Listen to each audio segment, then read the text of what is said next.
الم نشرح لک صدرک، اے نبی کیا ہم نے نہیں کھول دیا آپ کے لیے آپ کے سینے کو، ووضعنا عنک وزرک، اور دور کر دیا،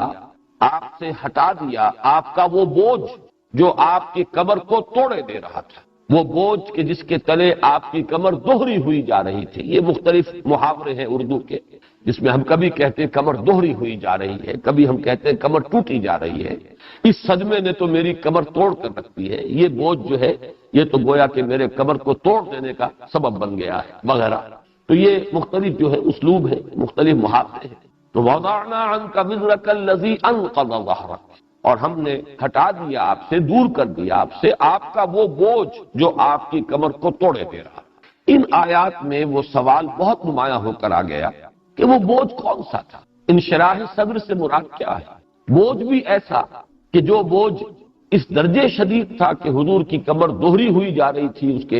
اس کے سبب سے، اس کے زیر اثر، یا یہ کہ آپ کی کمر ٹوٹی جا رہی تھی اس کے بوجھ سے؟ یہ ہے ایک بڑا اہم سوال۔ تو سب سے پہلے تو جو پہلی آیت ہے الم نشرح لک صدرک، اس کے بارے میں نوٹ کر لیجئے، ہمارے وہ مفسرین کے جو زیادہ تر روایات پر انحصار کرتے ہیں، ان میں سے اکثر نے اس کے ضمن میں شق صدر کے واقعات نقل کر دیے۔ شق صدر کے بارے میں روایات میں قرآن مجید میں تو تذکرہ نہیں ہے، لیکن روایات سے معلوم ہوتا ہے کہ 2 مرتبہ حضور کی حیات دنیاوی کے دوران یہ واقعہ پیش آیا کہ آپ کا سینہ چاک کیا حضرت جبرائیل علیہ السلام نے، اور آپ کا قلب مبارک نکالا اور اسے دھویا، آب زمزم سے دھویا، اور پھر وہ آپ کے سینے کے اندر واپس رکھ کر اور پھر سینہ سی۔ ایک تو بالکل بچپن میں جبکہ دائی حلیمہ کے پاس تھے آپ اور کھیل رہے تھے، اور یہ واقعات ہیں، روایات ہیں، اور ان کی سند کے بارے میں اس وقت میں کوئی گفتگو نہیں کر سکتا، نہ اس بات نہ نفیت، لیکن یہ کہ بالعموم یہ روایات تسلیم کی جاتی ہیں کہ بچوں کے ساتھ آپ کھیل رہے تھے، بالکل بچپن کا دور ہے کہ دوڑے ہوئے جو ہیں بچے آئے دائی حلیمہ کے پاس اور انہوں نے کہا کہ محمد کو قتل کر دیا گیا۔ اب وہاں جو واقعہ ہوا وہ یہی تھا کہ حضرت جبرائیل آئے ہیں اور حضور کا سینہ جو ہے چاک کیا ہے۔ آج یہ چیزیں ہماری سمجھ میں بڑی آسانی سے آ سکتی ہیں۔ آج تو جو بائی پاس کے آپریشن کر کے آتے ہیں، آپ کو ان کے سینے کے اوپر پوری وہ جو ہے سیون نظر آتی ہے کہ کس طریقے سے سینے کو چاک کر کے اور دل کی ساری اصلاح کر کے اور پھر سینہ جو ہے وہ اسی طریقے سے سی دیا جاتا ہے، اور زیادہ سے زیادہ 2-3 دن میں وہ آدمی کھڑا ہوتا ہے، چل رہا ہوتا ہے۔ آج جو سرجری یہاں تک پہنچ گئی ہے، تو آخر کوئی ایسی انہونی بات نہیں تھی کہ وہاں اللہ تعالیٰ نے اپنی خصوصی جو بھی قدرت ہے اس کا ایک ظہور اس شکل میں کیا ہو اور فرشتے نے یہ کام کیا ہو۔ اور یہ کہ جو بھی بشری جو بھی تقاضے ہو سکتے تھے، نفس امارہ کے جو بھی کچھ اثرات ہو سکتے تھے، ان سے گویا کہ محفوظ کر دیا گیا قلب محمدی۔ ایک تو یہ بچپن کا واقعہ کہ جب دائی حلیمہ پھر پریشان ہو کر دوڑی ہیں تو جا کر دیکھا حضور واپس آ رہے تھے، لیکن چہرہ زرد تھا، معلوم ہوتا تھا کہ کسی بڑے آپریشن سے آپ گزرے ہیں، وہ بچپن کی زندگی ہے، اور اس کے نشان بھی کہتے ہیں کہ حضور کے سینہ مبارک پر موجود۔ دوسری مرتبہ کا شق صدر کا واقعہ روایات میں آتا ہے سفر معراج کے، جب حضور کو حضرت جبرائیل لے کر چلے ہیں معراج کے لیے، تو پہلے یہ معاملہ کیا گیا ہے، اور وہاں بھی اسی طریقے سے آپ کا سینہ مبارک چاک کر کے قلب مبارک نکال کر اسے دھویا گیا۔ میں نے یہ روایات تو آپ کو سنا دی ہیں، لیکن یہ بات جان لیجئے کہ ان روایات کا کوئی تعلق شرح صدر کے ساتھ نہیں ہے، وہ موضوع اپنی جگہ پر ہے۔ شق صدر ایک علیحدہ موضوع ہے، اس کے بارے میں ان روایات کو تسلیم کیا جائے نہ کیا جائے، ان کی سند میں کوئی ضعف ہے نہیں ہے، یہ ایک علیحدہ بحث ہوگی۔ میں اس وقت جیسا کہ میں نے پہلے عرض کیا ہے، نہ نفین کچھ کہہ رہا ہوں نہ اثباتاً کہہ رہا ہوں، اس لیے کہ ان روایات کی سند کے بارے میں میں نے تحقیق نہیں کی۔ البتہ یہ کہ یہ بات یقینی ہے کہ یہ شرح صدر اور شق صدر یہ بالکل 2 مختلف چیز، ان کو آپس میں کنفیوز نہیں کرنا چاہتا۔ چنانچہ ہمارے اس جو سمجھیے کہ ماضی قریب کے جو بہت بڑے مفسر ہیں اہل سنت کے ہاں، جن کا بہت اونچا مقام ہے، علامہ آلوسی رحمۃ اللہ علیہ، تفسیر روح المعانی جو ہے اس دور میں سمجھی جاتی ہے کہ اہل سنت کے عقائد اور ان کے نظریات کی بہترین تعبیر جو ہے وہ علامہ آلوسی نے کی ہے اپنی تفسیر روح المعانی، اور بہت ذخیر تفسیر ہے۔ اس میں ان کا یہ جملہ جو ہے یہ گویا کہ فیصلہ کن ہے کہ حمل الشرح فی الآیت علی شق الصدر ضعیف عند المحققین، اس آیہ مبارکہ میں جو شرح صدر کا لفظ آیا ہے اسے شق صدر پر محمول کرنا یہ محققین کے نزدیک بہت کمزور بات ہے، ان دونوں کے درمیان کوئی ربط اور تعلق نہیں ہے۔ میں نے صرف حوالہ دیا اس لیے کہ آپ عام طور پر اگر تفسیریں اور تراجم دیکھیں گے اور حواشی اگر آپ کی نگاہ سے گزریں گے تو وہ روایات جو ہے اس سورہ مبارکہ کے ذیل میں درج کی گئی ہیں، اپنی جگہ پر وہ مضمون علیحدہ ہے، لیکن یہ کہ شرح صدر جس کا ذکر اس سورہ مبارکہ کی پہلی آیت میں ہو رہا ہے اس سے ان کا کوئی تعلق۔ اب شرح صدر سے مراد کیا ہے؟ اب چاہیے کہ ہم اس کے بارے میں غور کریں۔ شرح صدر کا جب لفظ ہم دیکھتے ہیں قرآن مجید میں تو دو آیات کے دو جوڑے ہمیں ملتے ہیں۔ ایک تو شرح صدر کا تذکرہ ہے کہ اللہ تعالیٰ اپنے نیک بندوں کو دنیا میں شرح صدر عطا کرتا، ان کا سینہ کھول دیتا اسلام کے لیے، ہدایت کے لیے۔ اور شرح صدر کا مطلب کیا ہے؟ سینے میں کشادگی ہو جائے اور انسان جو ہے کوئی تنگی محسوس نہ کرے۔ مثلا یہ کہ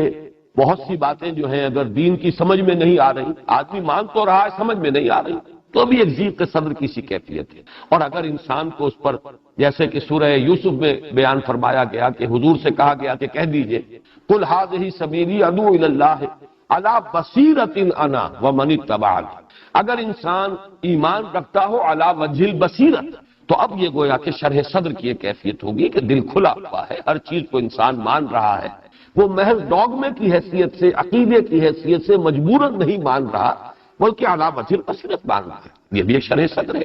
اسی طریقے سے دین کے احکام ہیں، احکام شریعت ہیں، اوامر ہیں، نواہی ہیں، یہ مت کرو یہ کرو، ڈوز اینڈ ڈونٹس۔ ایک شکل تو یہ ہے کہ انسان مان رہا ہے مجبوراً، سمجھ میں تو نہیں آ رہا کہ شراب کیوں حرام کی گئی، لیکن بہرحال حرام ہے، ہم بچیں گے۔ سمجھ میں تو نہیں آتا کہ آخر یہ سور کا گوشت کیوں حرام کیا گیا، لیکن حرام ہے، ٹھیک ہے نہیں کھائیں گے۔ یہ بھی کیفیت جو ہے بہت غنیمت ہے، جس شخص کے اندر بھی یہ کیفیت ہے بہت غنیمت ہے۔ لیکن ایک وہ شخص ہے جسے انشراح صدر ہو چکا ہو کہ واقعتاً یہ شے حرام ہے، اب اس کے لیے جو ہے ان چیزوں کا ماننا اور ان پر عمل کرنا بہت آسان ہو جائے۔ ایک شخص وہ ہے کہ جو عوامر جو ہے، جو شریعت کے روزہ حکم ہے بھئی رکھیں گے روزہ، اب سختی جھیلیں گے، جو بھی گرمی ہے، پیاس ہے، اس کی شدت ہے، بھوک ہے، برداشت کریں گے اللہ کا حکم۔ ایک یہ کہ آدمی کو معلوم ہو کہ اس میں میری مصلحت ہے، اس میں تو میرے لیے ہی میرے پروردگار نے حکمت رکھی ہے، اس کا فائدہ یہ ہے کہ میرے اندر ضبط نفس پیدا ہوگا، میری خودی جو ہے توانا ہوگی، مضبوط ہوگی، میں اپنے حیوانی وجود پر قابو یافتہ ہو جاؤں گا۔ اب وہ روزہ رکھے گا تو وہ روزہ اسے بھاری نہیں محسوس ہوگا۔ تو شرح صدر کا ایک درجہ یہ ہے جو اللہ تعالیٰ اپنے بندوں کو عطا کر دیتا ہے کہ جس سے اسلامی عقائد، بنیادی ایمانیات، وہ بھی اس کو علی وجہ البصیرت مانتا ہے، اور اسی طریقے سے احکام شریعت بھی اسے محسوس ہوتے ہیں کہ بالکل میری فطرت کے مطابق ہے، میری عقل انہیں قبول کرتی ہے، ان میں میری مصلحت ہے، اس میں میرے اپنے فوائد ہیں۔ یہ جو شرح صدر ہے اس کا ذکر قرآن مجید میں سورہ انعام کی آیت نمبر 125 میں ہے، سورہ زمر کی آیت نمبر 22 میں۔ چنانچہ ارشاد ہوتا ہے فَمَن يُرِدِ اللَّهُ أَن يَهْدِيَهُ يَشْرَحْ صَدْرَهُ لِلْإِسْلَامِ، اللہ تعالیٰ جس کے بارے میں ارادہ کر لیتا ہے کہ اسے ہدایت دے، اس کے سینے کو اسلام کے لیے کھول دے۔ یہ جو سینے کا کھول دینا ہے اسلام کے لیے کہ علی وجہ البصیرت انسان کو ایمان بھی حاصل ہو اور وہ شریعت کے احکام اور اوامر و نواہی کو بھی جانتا ہو خود کے واقعتاً ان میں حکمت ہے، خیر ہے، ان کی حکمتیں اس پر واضح ہو چکی ہوں، تو گویا کہ اسے شرح صدر حاصل ہو گیا اسلام۔ یہی بات سورہ زمر میں آئی ہے افمن شرح اللہ صدرہ للاسلام فہو علی نور من ربہ، بھلا غور تو کرو وہ شخص کہ جس کے سینے کو اللہ نے اسلام کے لیے کھول دیا ہو اور وہ اپنے رب کی طرف سے ایک نور پر قائم، اسے تو باطنی بصیرت حاصل ہو گئی، اس کا سینہ منور ہو گیا، وہ جو کچھ مان رہا ہے اندھیرے میں ٹامک ٹوئیاں کرتے ہوئے نہیں مان رہا بلکہ اہم روشنی کے اندر مان رہا ہے۔ اسی طریقے سے جس راستے پر چل رہا ہے وہ اندھیرے میں ٹامک ٹوئیاں کرتے ہوئے نہیں چل رہا بلکہ اہم روشنی میں چل رہا ہے، جس کو کہ سورہ ملک میں فرمایا گیا افمن یمشی سویا افمن یمشی مقیما علی وجہہ اہدی من یمشی سویا علی صراط مستقیم، ایک شخص وہ ہے کہ جو اوندھے منہ پڑا ہوا اپنے پیٹ کے بل گھسٹ رہا ہے کسی جانب کو، اور ایک شخص وہ ہے کہ جو سیدھا کھڑا ہے، اپنی منزل سامنے ہے اس کے، دیکھ رہا ہے کہ مجھے وہاں جانا ہے اور وہ ادھر جا رہا ہے، ان دونوں کے درمیان زمین و آسمان کا فرق۔ تو یہ دو آیات ہیں جو اس شرح صدر سے بحث کرتی ہیں کہ جن کی تو ہمیں بھی ہر وقت اللہ سے دعا کرنی چاہیے۔ یہ دعا بارہا آپ نے میری دعاؤں میں، نماز کے بعد کی دعاؤں میں سنی ہوگی،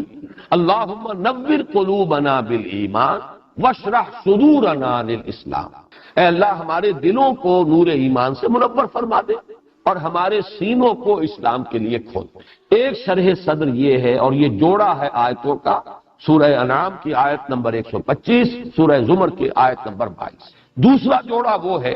کہ جو اس آیہ مبارکہ پر مشتمل ہے۔ یہاں تو اللہ تعالیٰ اپنے احسان کے طور پر ذکر کر رہے ہیں محمد صلی اللہ علیہ وسلم، کیا ہم نے آپ کا سینہ کھول نہیں دیا؟ لیکن حضرت موسیٰ علیہ السلام کے ضمن میں یہ لفظ آیا ہے خود ان کی طرف سے استدعا کے طور پر، رب اشرح لی صدری ویسر لی امری، پروردگار میرے لیے میرے سینے کو کھول دے اور میرے لیے میرے کام کو آسان کر دے۔ یہاں شرح صدر جو ہے وہ کار رسالت کی ادائیگی کے لیے درکار ہے، جیسے کہ ایک اور مقام پر آیا ہے کہ جب حضرت موسیٰ علیہ السلام کو حکم ہوا ہے تو انہوں نے جو معذرتیں پیش کی ہیں اور درخواست کی پروردگار یہ ذمہ داری میرے بھائی جو ہیں ہارون مجھ سے بڑے ہیں، وہ افصح منی، وہ مجھ سے زیادہ طلاقت لسانی ان کو حاصل ہے، زیادہ فصیح اللسان ہے، تو ذرا یہ ذمہ داری ان کے حوالے کر دے۔ لیکن یہ کہ میرا حال تو یہ ہے کہ یضیق صدری ولا ينطلق لسانی، میرا سینہ تو بھجتا ہے، اس بوجھ کو اٹھانے سے میری جو ہے وہ سینے کے اندر مجھے گھٹن محسوس ہو رہی ہے، سینے میں بوجھ محسوس ہو رہا ہے۔ ولا ينطلق لسانی، یضیق صدری ولا ينطلق لسانی، اور میری زبان بھی فصاحت جو ہے اور طلاقت، یہ دونوں کیفیات جیسی کہ ہونی چاہیے اسے حاصل نہیں ہے۔ لہذا ایک طرف تو معذرت پیش کی ہے، لیکن جب ظاہر بات ہے اللہ تعالیٰ کی طرف سے فیصلہ یہی ہوا کہ نہیں، ذمہ داری تو تم پر ہی ہے بنیادی طور پر، البتہ یہ کہ تمہارے بھائی کو ہم ذریعہ بنا دیں گے تمہارے لیے تقویت کا، وہ وزیر ہو جائیں گے تمہارے لیے، بوجھ کے اٹھانے والے، شیئر کرنے والے، اس برڈن کے وزیر کہتے ہیں بوجھ کا اٹھانے والے، یہ شیئر کریں گے رسپانسبلٹی کو تمہارے ساتھ، لیکن اصلاً یہ ذمہ داری تمہاری ہے۔ تو پھر جو دعا ہوئی ہے وہ یہ ہے رب اشرح لی صدری ویسر لی امری، اے رب میرے لیے میرے سینے کو کھول دے، مجھے جو بارے گراں کا احساس ہو رہا ہے اسے مجھ سے ہٹا لے، وہ بوجھ جس کا میں اس وقت احساس کر رہا ہوں پروردگار اسے دور کر دے اور میرے لیے میرے کام کو آسان کر دے۔ اب یسر لی امری جو ہے یہاں معین کر رہی ہے یہ آیت کہ اس میں کار رسالت کی جو ذمہ داری ہے اسی کے حوالے سے شرح صدر کی دعا کی جا رہی ہے۔ تو گویا کہ شرح صدر کے قرآن مجید میں اگر ہم جو یہ لفظ اور اصطلاح آئی ہے اگر اس کا استقصاء کرتے ہیں تو دو درجے ہوئے، ایک تو یہ کہ ایمان اور اسلام کے لیے سینے کا کھل جانا، ایک ہے کار رسالت کے بوجھ کو اٹھانے کے لیے جو ذمہ داری اور رسپانسبلٹی ہے رسالت کی، اس کی ادائیگی کا جو بوجھ ہے اس کے اعتبار سے شرح صدر، تو جس میں کہ حضرت موسیٰ علیہ السلام نے تو خود دعا کی رب اشرح لی صدری، اور یہاں حضور کے لیے خود اللہ تعالیٰ کی طرف سے یہ بطور احسان تذکرہ ہو رہا ہے، الم نشرح لک صدرک، کیا ہم نے آپ کے لیے آپ کے سینے کو کھول نہیں دیا۔ اب میں ذرا اس کے بعد چاہتا ہوں کہ اس شرح صدر اور اس کے ساتھ جب تک کہ ہم وزر جو حضور پر جو بوجھ تھا وہ کیا تھا، اور یسر جس کا آگے ذکر آ رہا ہے عسر وہ سختی کیا تھی، اس کے بارے میں جب تک ہم غور نہیں کر لیں گے تو شرح صدر کی بھی حقیقت جو ہے پورے طور سے واضح نہیں ہوگی۔ اب آئیے کہ ہم اس پر غور کریں کہ وَوَضَعْنَا عَنْكَ وِزْرَكَ، ہم نے دور کر دیا آپ سے آپ کے بوجھ کو۔ یہ بات اس سے پہلے بھی آ چکی ہے، عربی زبان میں حمل کا لفظ اور وزر کا لفظ دونوں مترادف بھی ہیں، حمل بھی کہتے ہیں بوجھ کو، حمال بوجھ اٹھانے والا، آپ کے ہاں جو پلے دار کہلاتے ہیں بوجھ اٹھانے والے ہیں حمال، بوجھ اٹھا کر یہاں سے وہاں لے جانے والا، اور وزر بھی کہتے ہیں بوجھ کو، لا تزر وازرۃ وزر اخری، کوئی اٹھانے والی بوجھ نہیں اٹھائے گی کسی اور کے بوجھ کو، ہر جان کو اپنا بوجھ خود اٹھانا ہے۔ لیکن حمل اور وزر میں فرق کیا ہے؟ حمل کہتے ہیں اس بوجھ کو جو اگرچہ بوجھ تو ہے لیکن اس کو لے کر انسان چل سکتا، حمال وہی ہے جو بوجھ اٹھا کر لے کر چل رہا ہے، ایک جگہ سے دوسری جگہ منتقل کر رہا ہے، یعنی وہ طاقت سے باہر نہ ہو، وہ حمل کہلائے۔ اور وزر وہ ہے کہ جو ناقابل برداشت ہو جائے، جس کے نیچے کوئی دب کر رہ جائے، جس کے بوجھ کو وہ نہ اٹھا پا رہا ہو اور اس کا تحمل نہ کر رہا ہو۔ تو یہاں لفظ وزر کے اندر بھی بڑی شدت آ رہی ہے، وَوَضَعْنَا عَنْكَ وِزْرَكَ، ہم نے دور کر دیا آپ سے، ہٹا دیا وہ بوجھ آپ کا، الذی انقض ظہرک، اس نے آ کر مزید اس کے اندر تاکید پیدا کر دی کہ جو آپ کی کمر کو توڑے دے رہا تھا، جس وزر تلے آپ کی کمر دوہری ہوئی جا رہی تھی، اے نبی ہم نے اس کو آپ سے ہٹا نہیں دیا، آپ نے دور نہیں کر دیا۔ یہاں ذرا نوٹ کر لیجئے، مولانا اصلاحی صاحب نے بات لکھی ہے، میں سمجھتا ہوں کہ بہت صحیح بات لکھی ہے، کہ یہ جو 3 آیات آئی ہیں سورۃ الضحیٰ میں اور 3 آیات یہاں آئی ہیں، ان میں سے پہلی آیت میں تو علم کا لفظ آیا ہے، علم یجد کا یتیما فآویٰ، بعد کی دونوں آیات جو ہے وہ گویا کہ کلام خبریہ ہے سیدھا سیدھا، تو یہاں پر بھی یہی ہے الم نشرح لک صدرک، اس کے بعد ووضعنا عنک وزرک، پھر وہ علم کا جو ہے دوبارہ سوال استفہامیہ انداز نہیں آیا. لیکن چونکہ ان دو آیتوں کا بھی اور دو آیتیں وہ بھی 7ویں اور 8ویں آیت جو ہے وہ سورۃ الضحیٰ کی بھی یہ تابع ہے پہلی آیت کے. الم یجدک یتیما فآویٰ، کیا نہیں پایا آپ کو یتیم اور پھر پناہ دی. اسی طریقے سے ووجدک ضالا فہدیٰ کا اصل ترجمہ ہونا چاہیے کیا نہیں پایا آپ کو تلاش حقیقت میں سرگرداں تو ہدایت دی. ووجدک عائلا فاغنیٰ، یہ بھی چونکہ عطف اسی پر ہے، کیا نہیں پایا آپ کو تنگدست کہ پھر آپ کو جو ہے سہولت اور فراخی عطا کر دی. اسی طرح یہاں بھی صحیح ترجمانی یوں ہوگی الم نشرح لک صدرک، کیا نہیں ہم نے آپ کے سینے کو کھول دیا آپ کے لیے. ووضعنا عنک وزرک، اور کیا نہیں دور کر دیا آپ سے آپ کے اس بوجھ کو الذی انقض ظہرک، کہ جو آپ کے پیٹھ کو آپ کی کمر مبارک کو توڑے دے رہا. میرے نزدیک یہ صحیح تعبیر ہے. اور یہ اس کو کہتے ہیں جس طرح بارہا میں نے عرض کیا یہ استفہام جو ہے اگرچہ بظاہر تو استفہام ہے لیکن استفہام تقریری. کیا ہم نے ایسا نہیں کر دیا، کیا مانی ہم نے کر دیا ایسا. اصل میں کسی چیز کے اس بات کے لیے اور زور دینے کے لیے بظاہر استفہام کا اسلوب اختیار کیا جاتا ہے تاکید کے لیے، اس بات میں تاکید کے لیے. پھر یہاں سوال وہ آتا ہے کہ وہ بوجھ ہے کیا. اس بوجھ کے لیے 3 تعبیریں سامنے آئی ہیں. میں نے جتنا بھی مطالعہ کیا ہے ان کے حوالے سے میں عرض کر رہا ہوں. پہلی تعبیر سامنے آتی ہے اس انداز میں کہ وہ جو ووجدک ضالا فہدیٰ،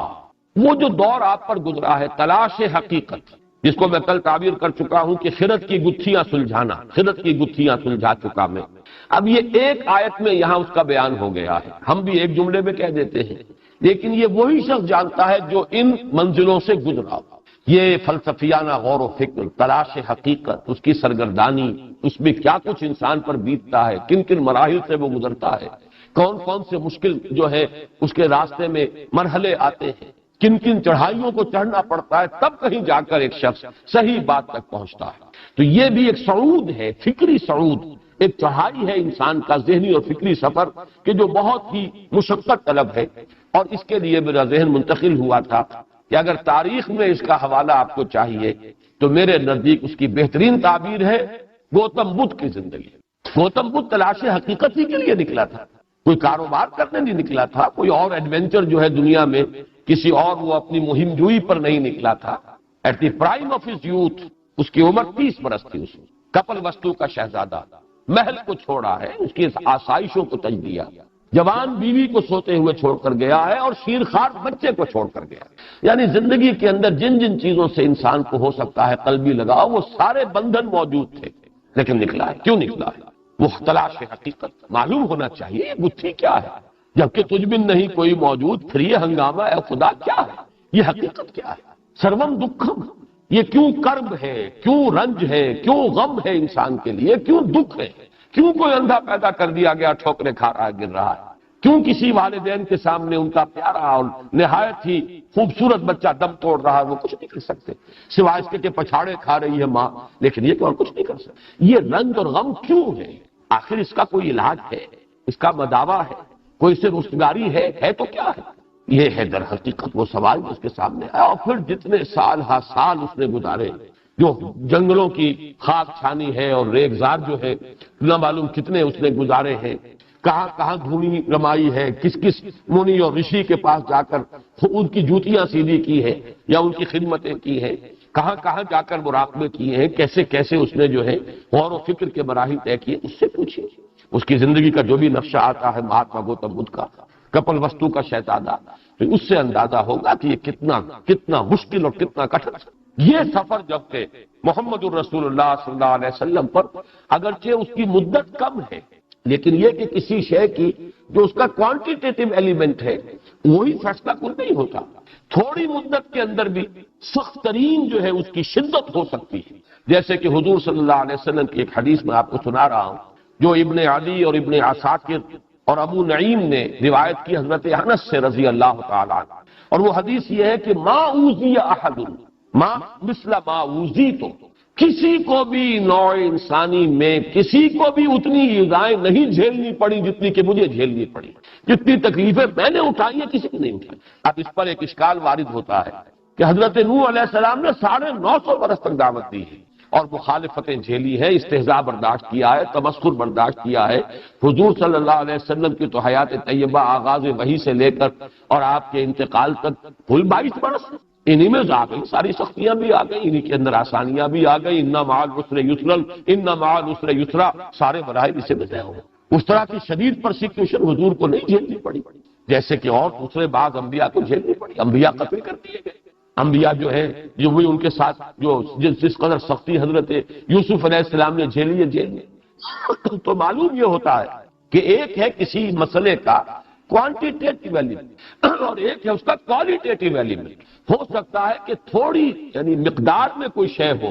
لیکن اپنی شدت کے اندر جو ہے وہ اتنی زیادہ ہو کہ وہ اپنی وسعت اور اپنے طول و عرض کے اعتبار سے کم ہونے کے باوجود اس کا جو اثر ہے وہ اس سے کہیں زیادہ بڑھ جاتا ہے۔ اس اعتبار سے اگرچہ حضور پر یہ جو وقت گزرا ہے تلاش حقیقت، فلسفیانہ غور و فکر، تفکر والاعتبار، جو کل حضرت عائشہ صدیقہ رضی اللہ تعالی عنہا سے جو روایت مروی ہے اس کے حوالے سے میں آپ کو بتا چکا ہوں کہ فلما بلغ 40 سنة حبب الیہ الخلاء فکان یخلو بغار حراء یتحنث فیہ، جب 40 برس کے لگ بھگ آپ کی عمر ہوئی تو خلوت گزینی آپ کو محبوب کر دی گئی، آپ غار حراء میں جا کر خلوت گزین ہوتے تھے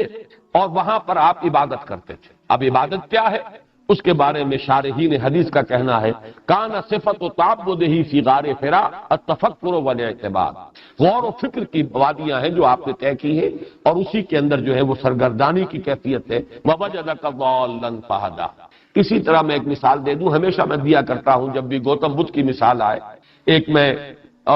سقراط کی مثال دیا کرتا ہوں، لیکن وہ اس اعتبار سے کہ اس نے زہر کے پیالے کو ترجیح دی ہے، جو حقیقت بھی اس پر منکشف ہوئی تھی، اس بات کو کہ اس کو وہ بیان کرنے سے باز آ جائے، اس پر ترجیح دی اس نے موت کو، زہر کا پیالہ پی لیا۔ لیکن یہ مشقت جو ہے طلب ہدایت کی جو مشقت جھیلی ہے گوتم بدھ نے، تقریباً وہی مشقت ہے جو حضرت سلمان فارسی نے جھیلی رضی اللہ تعالی۔ ایران میں پیدا ہو رہے ہیں، بڑی آسائش کی زندگی ہے، والد جو ہے وہ آتش کدے کا کوئی اہم پروہت ہے، پجاری ہے، گویا کہ اس ریلیجس ہائرارکی میں اونچے مقام پر فائز ہے، لیکن یہ کہ فطرت جو ہے وہ ابا کر رہی ہے کہ اپنے ہاتھ سے ہم اس میں ایندھن ڈالتے ہیں، آگ میں ہم جلاتے ہیں تو جلتی ہے، ایندھن ڈالیں تو یہ جاری رہتی ہے اور اسی کے آگے ہاتھ جوڑ کر کھڑے ہو جائیں۔ لیکن پھر آپ کو معلوم ہے کس قدر مشقتیں جھیلی، گھر سے نکال دیے گئے، ایران سے گئے، شام پہنچے، وہ جس طریقے سے کہ گوتم بدھ کے بارے میں آتا ہے رشیوں اور منیوں کے پاس، کبھی ایک کے پاس، دوسرے کے پاس، تیسرے کے بعد، اسی طرح جو عیسائی اس وقت کے راہب موجود تھے شام میں، کبھی ایک کے پاس، دوسرے کے پاس، تیسرے کے پاس، یہاں تسکین نہیں ہوئی کسی اور کو تلاش کیا، اس سے بھی تسلی نہیں ہوئی کہیں اور گئے، آخر میں وہ ایک راہب ملا ہے جس سے کچھ تسکین ملی، لیکن یہ کہ جب اس کا بھی انتقال کا وقت آیا ہے تو اس سے کہا کہ میرا تو ابھی پوری طریقے سے سیری اور تشفی نہیں ہوئی، تو اب تو تمہارے بات میں کہاں جاؤں؟ تو اس نے پھر رہنمائی کی ہے کہ میرا علم مجھے بتاتا ہے کہ اب آخری نبی کے ظہور کا وقت آ گیا، جنوب کی طرف کھجوروں کی سرزمین میں ان کا ظہور ہونا ہے، جاؤ ٹرائی یور لک، قسمت آزماؤ، شاید اللہ تمہیں پہنچا دے۔ لہذا آپ سفر کر رہے ہیں مدینے کی طرف، درمیان میں جس قافلے میں سفر کر رہے تھے ڈاکوؤں نے حملہ کیا اور لوٹ لیا اور پکڑ کر ان کو غلام بنا کر بیچ دیا، لیکن خریدا کس نے؟ مدینے کے ایک یہودی نے، اور اس ذریعے سے مدینے میں پہنچ گئے۔ ابھی حضور نہیں پہنچے مدینے، لیکن یہ کہ خبریں مدینے میں بیٹھے ہوئے یہ سن رہے ہیں کہ مکے میں کسی کی نبوت کا معاملہ ہوا، کسی نے دعویٰ کیا ہے، لیکن اب ظاہر بات ہے آزاد آدمی نہیں تھے، پاؤں میں بیڑیاں غلامی کی تھی، اب ہل نہیں سکتے، تو منتظر تھے۔ اب آپ دیکھیے، میں یہ کہا کرتا ہوں حضرت سلمان فارسی کے مقام کو واضح کرنے کے لیے اس کا مفہوم مخالف ذہن میں نہ لے آئیے گا کہیں حضور پر بھی میں آپ کو کوئی فضیلت دے رہا ہوں، معاذ اللہ، کہاں نبی کا مقام، کہاں ایک صحابی کا مقام، لیکن یہ کہ ایک تعبیر کا انداز ہے کہ باقی لوگوں کے معاملے میں تو آپ کہتے ہیں نا کہ انسان جو ہے پیاسا کنویں کے پاس چڑھ کر جاتا ہے، کنواں تھوڑا ہی آتا ہے پیاسے کے پاس۔ یہاں محمد الرسول اللہ آئے ہیں مدینہ منورہ، پیاسا یہاں بیٹھا ہوا تھا سلمان فارسی، لیکن کن کن وادیوں کے اندر اس نے جو ہے جو اپنی دشت پیمائی کی تھی، کن کن کٹھن مراحل میں سے گزرا تھا، اللہ تعالیٰ نے گویا پیاسے کے پاس کنویں کو بھیجا ہے کہ محمد الرسول اللہ صلی اللہ علیہ وسلم مدینے میں پہنچا۔ یہ بھی ایک تعبیر کی گئی ہے کہ اصل میں الم نشرح لک صدرک، اس سے مراد یہی ہے کہ یہ جو آپ کو تلاش حق کی سرگردانی تھی اور وہ جو ایک بڑا کٹھن مرحلہ آپ پر گزر رہا تھا، آپ کو کچھ مشاہدہ کر رہے تھے اس کے اعتبار سے، یہ دوسرا پہلو میں عرض کر دوں اس میں، تو یہ جو پہلا پہلو میں نے عرض کیا ہے اس کے اعتبار سے گویا کہ وَوَجَدَكَ ضَالًّا فَهَدَىٰ، یہ گویا کہ اس کے ساتھ اس کا تعلق ہوگا، یہ بوجھ تھا، یہ سختی تھی جو آپ پر گزری ہے، جس سے کہ اللہ تعالیٰ نے یہاں ہدایت دی، وَوَجَدَكَ ضَالًّا فَهَدَىٰ، اسی کو تعبیر کیا گیا لَمْ نَشْرَحْ لَكَ صَدْرَكَ وَوَضَعْنَا عَنكَ وِزْرَكَ، ایک تو یہ تعبیر ہے۔ دوسری تعبیر یہ کی گئی ہے کہ نبی اکرم صلی اللہ علیہ وسلم چونکہ سلیم الفطرت انسان تھے، سلیم نہیں اسلم تھے فطرت کے اعتبار سے، سب سے بڑھ کر سلیم الفطرت انسان، اخلاق کی بلندیوں پر فائز، وَإِنَّكَ لَعَلَىٰ خُلُقٍ عَظِيمٍ، تو اپنے ماحول کا جب آپ مشاہدہ کرتے تھے کہ کس پستی میں انسان اس وقت پڑا ہوا ہے، کیا عقائد کی پستی ہے، کہاں اپنے ہاتھوں سے بت تراش کر انہیں پوجا جا رہا ہے، کہیں کچھ اور ہو رہا ہے، ظلم ہو رہے ہیں، ستم ڈھائے جا رہے ہیں غلاموں کے اوپر، ہر طاقتور جو ہے کمزور کو دبا رہا ہے، خون چوس رہا ہے، یہ سارا کچھ جو ہو رہا ہے پھر فحاشی ہے، بے حیائی ہے، یہ ساری چیزیں جو ہیں اس کو دیکھ کر بھی ایک کڑھن، طبیعت کے اندر کڑھن کی ایک کیفیت جو ہے، رنج اور صدمہ، یہ بھی وہ بوجھ ہے کہ جو نبی اکرم صلی اللہ علیہ وسلم کے اعصاب پر اثر انداز ہو رہا تھا۔ اس کا اگر آپ جوڑ ملائیں گے تو جو اگلا جوڑا آ رہا ہے سورتوں کا، سورۃ التین اور سورۃ العلق، ان کا مرکزی مضمون یہی ہے کہ یہ جو پستی ہے جس میں انسان گر جاتا ہے، ثم رددناہ اسفل سافلین، یہ جو ایک حضور کا مشاہدہ تھا جو سورۃ التین میں آئے گا، ثم رددناہ اسفل سافلین، اور یہی معاملہ آئے گا سورۃ العلق میں، کلا ان الانسان لیطغی، یہ طغیانی، سرکشی، تعدی، ظلم، دست درازی، انسان اس پر آمادہ ہو ہی جاتا ہے۔ کیوں ہو جاتا ہے اور اس سے بچاؤ کا راستہ کیا ہے، یہ سورہ علق جب پڑھیں گے تب اس پر ہم تفصیل سے غور کریں گے۔ اس وقت میں صرف یہ جو ایک دوسرا احتمال ہے اگر اس کو ہم مانیں تو اس سے تعلق جو ہے جڑ جائے گا اس سورہ مبارکہ کی ان آیات کا، سورۃ التین کی آیت سے، ثم رددناہ اسفل سافلین۔ اے محمد آپ کا مشاہدہ غلط نہیں ہے، واقعتاً انسان جب گرتا ہے تو نیچے والوں میں سب سے نیچے چلا جائے، یہ پھر حیوانیت کی سطح پر بھی نہیں رہتا، حیوانوں سے بھی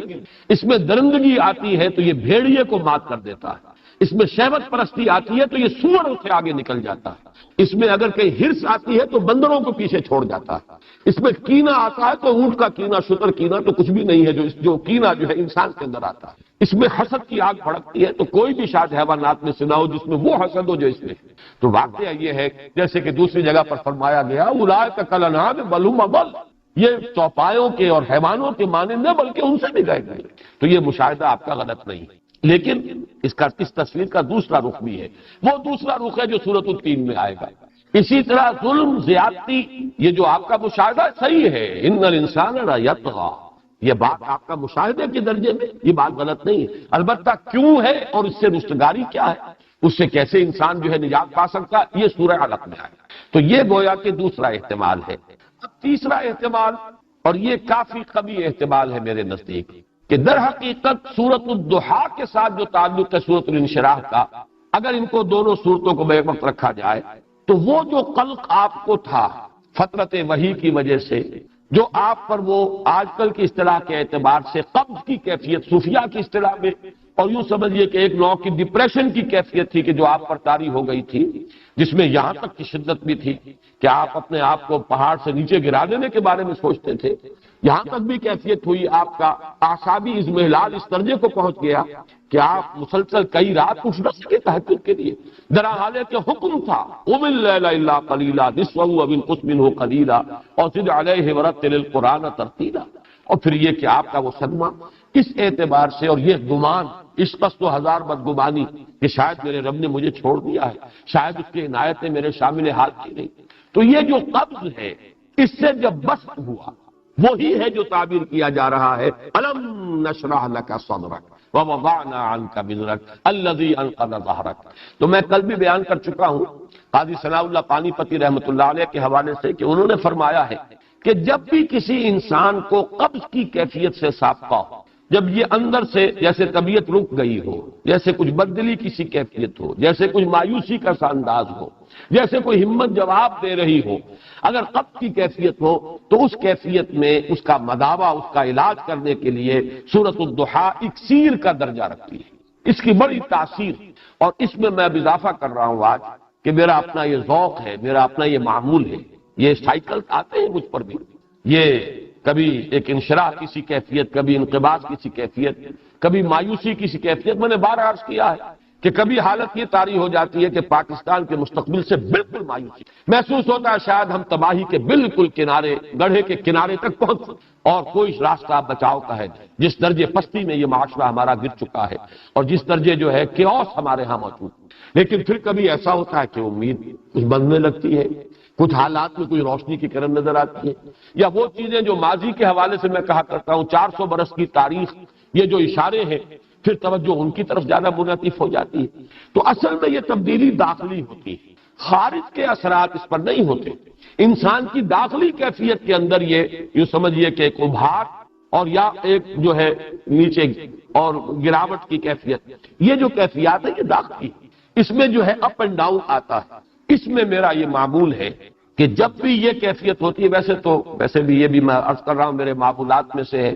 کہ میں ظہر کی نماز میں ہمیشہ فرض میں پہلی رکعت میں سورۃ الضحیٰ اور دوسری میں سورۃ الانشراح، یہ میرے معمولات ہیں. پھر یہ کہ جب خاص طور پر وہ ڈپریشن کی کیفیت ہوتی ہے، مایوسی کی، بددلی کی، قبض کی، تو سورۃ الضحیٰ کا میں ورد کرتا ہوں. اور پھر جب کیفیت مجھے محسوس ہوتی ہے کہ اب کچھ اللہ نے اس سے نکال دیا ہے، تو الم نشرح لک صدرک، اور اس کے ساتھ شکر، پروردگار یقیناً تو نے مجھے پھر وہ انشراح عطا کر دیا ہے، پھر اس اندھیرے سے نکال دیا ہے، پھر وہ بددلی کی کیفیت جو ہے اس کو ہٹا دیا ہے. تو اس پر ایک شکر کے جذبے کے ساتھ، جذبہ تشکر کے ساتھ الم نشرح لک صدرک ووضعنا عنک وزرک، یہ گویا کہ یہ ہدیہ تشکر اللہ کی جناب میں پیش کرنے کے لیے بہترین یہ آیات ہیں کہ جو سورۃ الانشراح میں نازل ہوئی. تو میرے نزدیک ایک صورت یہ ہے، آج میں تھوڑا سا اضافہ کر رہا ہوں، جو کل میں نے یہ سائیکل کا تذکرہ کیا تھا، تو ہمارے اس دنیا میں ایک سائیکل اور بھی چلتا ہے. جن حضرات کو جغرافیہ جو پڑھا ہوگا کہیں 9ویں 10ویں میں، وہ کچھ یاد ہو تو وہ ذرا ذہن میں تازہ کریں. ہماری زمین جھکی ہوئی ہے 66 درجے کے زاویے پر، جس کا نتیجہ یہ نکلتا ہے کہ جب یہ سورج کے گرد خود چکر لگاتی ہوئی سورج کے گرد چکر لگا رہی ہے، یہ زمین، یہ فضا کی رقاصہ کے مانند ہے. یہ زمین، یہ فضا کی رقاصہ آدم نو کے انتظار میں ہے. احمد ندیم قاسمی نے کبھی کوئی غزل کہی تھی، شعر بڑا پیارا ہے. یہ زمین، یہ فضا کی رقاصہ آدم نو کے انتظار میں ہے. کوئی نیا آدم آئے. یہ آدم تو بڑا بوسیدہ ہو گیا، فرسودہ ہو گیا، بہت پستیوں میں گر گیا. اب تو کوئی اور آدم چاہیے جو ذرا بلند ہمت آدم ہو، ایک ایسا انسان آئے دنیا میں جس کے اندر عصیمت ہو، پختگی ہو. خیر وہ ایک شعر کے حوالے سے عرض کر رہا ہوں. تو سورج جو ہے وہ کبھی آپ کو معلوم ہے کہ وہ جاتا ہے خط سرطان، پھر وہ نیچے اترتا ہے، پھر خط استوا کو کراس کرتے ہوئے پھر جاتا ہے خط جدی تک، پھر وہ ابھرنا شروع کرتا ہے، پھر وہ ایکویٹر کو، خط استوا کو کراس کرتا ہے. ایک سال میں ایک سائیکل پورا ہوتا ہے. گویا کہ ایک مرتبہ وہ شمال میں جاتا ہے خط استوا سے اور خط سرطان تک پہنچ گئے، پھر اس کی وہ جنوب کی طرف ڈائریکشن شروع ہوتی ہے، اور پھر وہ ایکویٹر کو کراس کرتا ہوا وہ خط جدی تک پہنچ جاتا ہے، پھر وہاں سے کھڑا ہوتا ہے، پھر وہ اوپر جاتا ہے. تو یہ سائیکلز جو ہیں، جو میں نے کہا انسان کے اپنے اندر بھی اس کی باطنی کیفیات، اس کی نفسیات میں بھی یہ سائیکل آتا ہے. البتہ ڈگریز کا فرق ہے. جو کم حساس قسم کے لوگ ہیں، جو زیادہ جو صرف حیوانیت کی سطح پر زندگی بسر کر رہے ہیں، حیوانوں میں یہ نہیں ہوتا، لیکن یہ کہ انسانوں میں جو حیوانیت کے قریب ہوں گے بے حس قسم کے لوگ، ان میں یہ جو اپ اینڈ ڈاؤن ہے یہ بہت کم ہوگا، نہ ہونے کے برابر. جو زیادہ حساس ہے ان میں اس کا ایمپلیٹیوڈ جو ہے بڑھ جائے گا، اونچائی بھی اور نیچائی بھی. لیکن ایک حد تک رہے تو انسان نارمل ہے. اس کے لیے در حقیقت یہ تشبیہ ذہن میں آئی تھی کہ سورج اگر خط سرطان سے اوپر چلا جائے اور اگر وہاں سے بھی ورٹیکل جو شعاعیں ہیں وہ پڑنے لگیں قطب شمالی کی طرف، تو سمجھ لیجئے کہ دنیا ختم ہو جائے گی. اتنا برف پگھلے گا کہ پورا گلوب جو فلڈ ہو جائے گا، فلڈڈ ہوگا. اسی طریقے سے اگر نیچے اتر جائے خط جدی سے ہو تو وہی تباہی پھر آ جائے گا. اس لیے کہ وہ جو منجمد جو جنوبی ہے، بحر منجمد جنوبی، وہ اگر کہیں پگھل جائے تو پھر وہی صورت ہوگی کہ جو. تو معلوم یہ ہوا کہ ایک حد تک یہ سورج کی جو سائیکل ہے، اگر یہ سرطان سے جدی تک رہے تب تو ہے عافیت اور خیریت. زمین پر جو یہ حیات دنیاوی ہے، حیات زمینی، اس کا سلسلہ قائم رہ سکتا ہے. یہ کہیں بڑھ جائے تو پھر ختم ہو جائے گا سارا۔ یہی معاملہ ہے کہ یہ اپ اینڈ ڈاؤن موومنٹ جو ہے انسان کی باطنی کیفیات کی، ایک حد تک رہے تو یہ انسان نارمل ہے، ایک حد سے بڑھ جائے تو اسی کو ہم کہتے ہیں کہ اب یہ توازن ذہنی قائم نہیں رہا۔ اسی کو جیسا میں نے کل عرض کیا تھا مینیک اور ڈپریسو سائیکوسس کہا جاتا ہے۔ کبھی ایکسائٹیشن ہے، پھر اس میں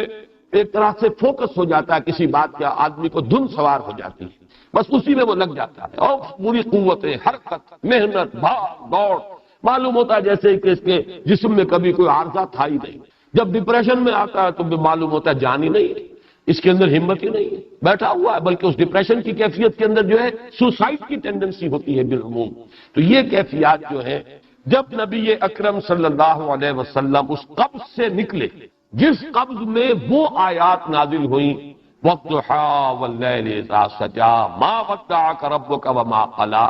گویا کہ اسی کو تعبیر کیا گیا ہے الم نشرح لک صدرک۔ جب بسط ہوا ہے اس قبض کے بعد، جب اس ضیق کے بعد شرح صدر کی کیفیت ہوئی ہے، اسی کو تعبیر کیا جا رہا الم نشرح لک صدرک ووضعنا عنک وزرک الذی انقض ظہرک۔ چوتھی تعبیر ہے، اب جیسے کہ میں نے کل بعض صوفیہ کے حوالے سے بعض حقائق آپ کے سامنے بیان کیے قبض اور بسط کے، یہ اصطلاحات صوفیہ کی ہیں، قبض اور بسط، شکر اور صحو۔ شکر اور صحو یہ ہے کہ کبھی انسان پوری طرح بیدار ہوتا ہے اور اپنے افعال اور اعمال کو اپنی قوت ارادی کے تحت پوری ہوشیاری کے ساتھ وہ بجا لا رہا ہے، کبھی ایک شکر کسی کیفیت ہو جاتی ہے، انٹاکسیکیشن، مجذوبیت کسی کیفیت، اور اسی شکر کی کیفیت میں بعض صوفیہ کی زبان سے وہ باتیں بھی نکل جاتی ہیں جنہیں شطحیات کہتے ہیں۔ ویسے وہ کلمہ کفر ہے، انا الحق، یہ شطحیات سے کلمہ کفر ہے۔ اگر یہ قائم نہ رہتا حلال اس پر، اگر قائم نہ رہتا اور کہتا کہ ٹھیک ہے یہ میرے ایک شکر کی کیفیت تھی، شطحیات میں سے ہے، تو اس کی جان بچ جاتی، لیکن وہ جم گیا اور اس پر اس نے صحو کی کیفیت میں بھی اس کا اقرار کیا، لہذا قتل کر دیا گیا کلمہ کفر۔ لیکن بعض دوسرے صوفیہ نے بھی ویسی باتیں کہی ہیں، لیکن وہ ایک عارضی، ایک انٹاکسیکیشن کی کیفیت میں، ایک شکر کی کیفیت میں وہ باتیں کہی ہیں۔ جب وہ حالت صحو میں آئے انہوں نے رجوع کیا ہے کہ نہیں یہ بات نہیں ہے۔ تو اس اعتبار سے جیسے قبض اور بسط کی اصطلاحات ہے، ایسے ہی شکر اور صحو، صاد، ہا اور واو، یہ ہے صحو اور شکر۔ شکر تو آپ کو معلوم ہے کہ ایک کیفیت جو ہے کچھ نشے کی سی، مجذوبیت کی سی۔ اب دو اصطلاحیں آج میں اور آپ کو بتا رہا ہوں جو اس سورۃ الانشراح کے حوالے سے سمجھ لیں۔ ایک ہے عروج اور نزول کی اصطلاحات، اور ایک ہے سیر الی اللہ، سیر فی اللہ، سیر عن اللہ باللہ۔ اب یہ تینوں کی طرح وضاحت کرنی ہوگی، اس لیے کہ صوفیہ یہ کہتے ہیں کہ یہ بوجھ جو تھا محمد پر صلی اللہ علیہ وسلم، جس کا اس درجے میں تذکرہ کیا جا رہا ہے کہ وہ آپ کی کمر کو توڑ دے رہا تھا، یہ بوجھ ظاہر بات ہے کہ کسی خارجی کیفیت کا نہیں ہے۔ زمانہ نزول بالکل آغاز ہی کا ہے، ابھی وہ پرسیکیوشن شروع ہوا ہی نہیں۔ زیادہ سے زیادہ کسی نے یہی کہہ دیا ہوگا نا کہ کوئی جن کا سایہ ہو گیا ہے، معلوم ہوتا ہے کوئی بدرو شاید آ گئی ہے، یا کوئی آپ کا جو ہے عارضہ ہو گیا ہے خلل دماغی کا، اس کے کوئی بات ابھی نہیں تھی۔ اس کو اتنا قرار دینا کہ اس کی وجہ سے الذی انقض ظہرک، جو آپ کی پیٹھ کو توڑے دے رہا تھا، یہ بات جو ہے وہ اس کے ساتھ مناسبت نہیں رکھتی۔ لفظ بھی سمجھ لیجئے، یہ انقضا جو ہے اس کا عام ترجمہ تو یہ توڑ دینے والی شے، نقیض توڑ دینے والی شے، اسی لیے نواقض وضو کہلاتے ہیں، وہ چیزیں جن سے وضو ٹوٹ جاتے ہیں، نواقض وضو۔ نقض غزل میں نے جو ایک مضمون لکھا تھا، کسی جماعت کی شیرازہ بندی، جیسے قرآن مجید میں آیا ہے وَلَا تَكُونُوا كَالَّتِي نَقَضَتْ غَزْلَهَا مِن بَعْدِ قُوَّةٍ أَنْكَاثًا، اس عورت کے مانند نہ بنو جس نے بڑی محنت سے سوت کاٹا اور پھر اس کے ٹکڑے ٹکڑے کر دیے، ریزہ ریزہ کر دیا۔ تو نقض کے معنی توڑنا، توڑ پھوڑ دینا، ٹکڑے ٹکڑے کر دینا۔ لیکن اصل میں لغت میں جو اس کی بنیاد ہے وہ جان لیجئے، اونٹ کے اوپر پالان ہوتا ہے، جیسے گدھے کے اوپر بھی آپ کو سامان لادنا ہے تو پہلے آپ کاٹھی رکھتے ہیں، اس کے اوپر پالان اسے کہتے ہیں۔ اب وہ پالان پر آپ بوجھ ڈال رہے ہیں، ایک حد تک تو وہ پالان سہار جاتا ہے، ایک وقت آتا ہے کہ بوجھ کی وجہ سے اس کی چولیں جو ہے چرچرانے لگتی ہیں، ان میں آواز آنے لگتی ہے، معلوم ہوتا کہ بس بھائی اب یہ جو ہے پالان ٹوٹ جائے گا۔ اس آواز کو نقیض کہتے ہیں۔ یہ گویا کہ آپ کے لیے ایک وارننگ ہے، ریڈ سگنل ہے کہ بس اس سے زیادہ نہیں، ورنہ یہ پالان ٹوٹ جائے گا۔ تو گویا کہ کمر پر اتنا بوجھ پڑ رہا تھا کہ اس میں سے چرچراہٹ کی آواز گویا کہ آ رہی ہے محمد الرسول اللہ صلی اللہ علیہ وسلم پر، اتنا بوجھ۔ اب یہ بوجھ خارجی حالات کا یا فزیکل کوئی دباؤ جو ہے اس سے اس شدت کی کوئی توجیہ ممکن نہیں۔ لہذا صوفیاء نے جو تعبیر کیا وہ یہ ہے کہ اصل سبب اس کا یہ ہے کہ آپ عروجی کیفیت سے نزول کی طرف لوٹائے جا رہے تھے، یا سیر فی اللہ کا اونچا مقام تھا جس سے آپ کو اترنے کا حکم دے دیا گیا تھا، سیر عن اللہ الی اللہ یا سیر عن اللہ باللہ کے لیے۔ ان اصطلاحات کو میں چاہتا ہوں آج سمجھ لیں، چاہے اب کوئی شخص جو ہے اس میدان میں کوئی قدم رکھنے کا ارادہ رکھتا ہو نہ رکھتا ہو، میرا اپنا مزاج بھی جو ہے میں عرض کیے دیتا ہوں کہ جہاں تک جو عملی مراقبے وغیرہ اور ذکر اور اشغال کے جو بھی طریقے ہیں مختلف سلاسل تصوف کے، مجھے ان سے کوئی مناسبت نہیں۔ میں تو سلوک محمدی کا قائل ہوں، جس کا اصل جو ہے سلسلہ وہ ہے جہاد، محنت، اقامت دین کی جد و جہد، اس کے لیے ایثار، اس کے لیے قربانی، اس میں استقامت۔ باقی یہ چیزیں جو ہے یہ صوفیاء کے اپنے طریقے ہیں، مجھے ان سے کوئی مناسبت نہیں۔ لیکن تصوف کا جو علمی پہلو ہے، فکری پہلو ہے، اس سے مجھے گہرا شغف، اس کا اللہ کے فضل و کرم سے پورا ادراک اور شعور بھی مجھے حاصل ہے، پوری گہرائی کے اندر میں اس کو سمجھتا ہوں، اور میری ذہنی اور قلبی اور نفسیاتی مناسبت اس کے ساتھ، اور وہ ساری چیزیں میں قرآن حکیم سے میں نے اخذ کی ہے، میرا کوئی اور سورس نہیں ہے، قرآن حکیم ہی میں ایمان کے باطنی حقائق، مقام رضا، مقام تسلیم، اب یہ تمام چیزیں جو مقام صبر، مقام توکل، جو کہ سورہ تغابن کے درس کے ضمن میں میں بیان کرتا ہوں اور آپ کے سیکٹر رات کے علم میں ہے، یہی تو ہے کہ جو تصوف کے موضوعات ہیں۔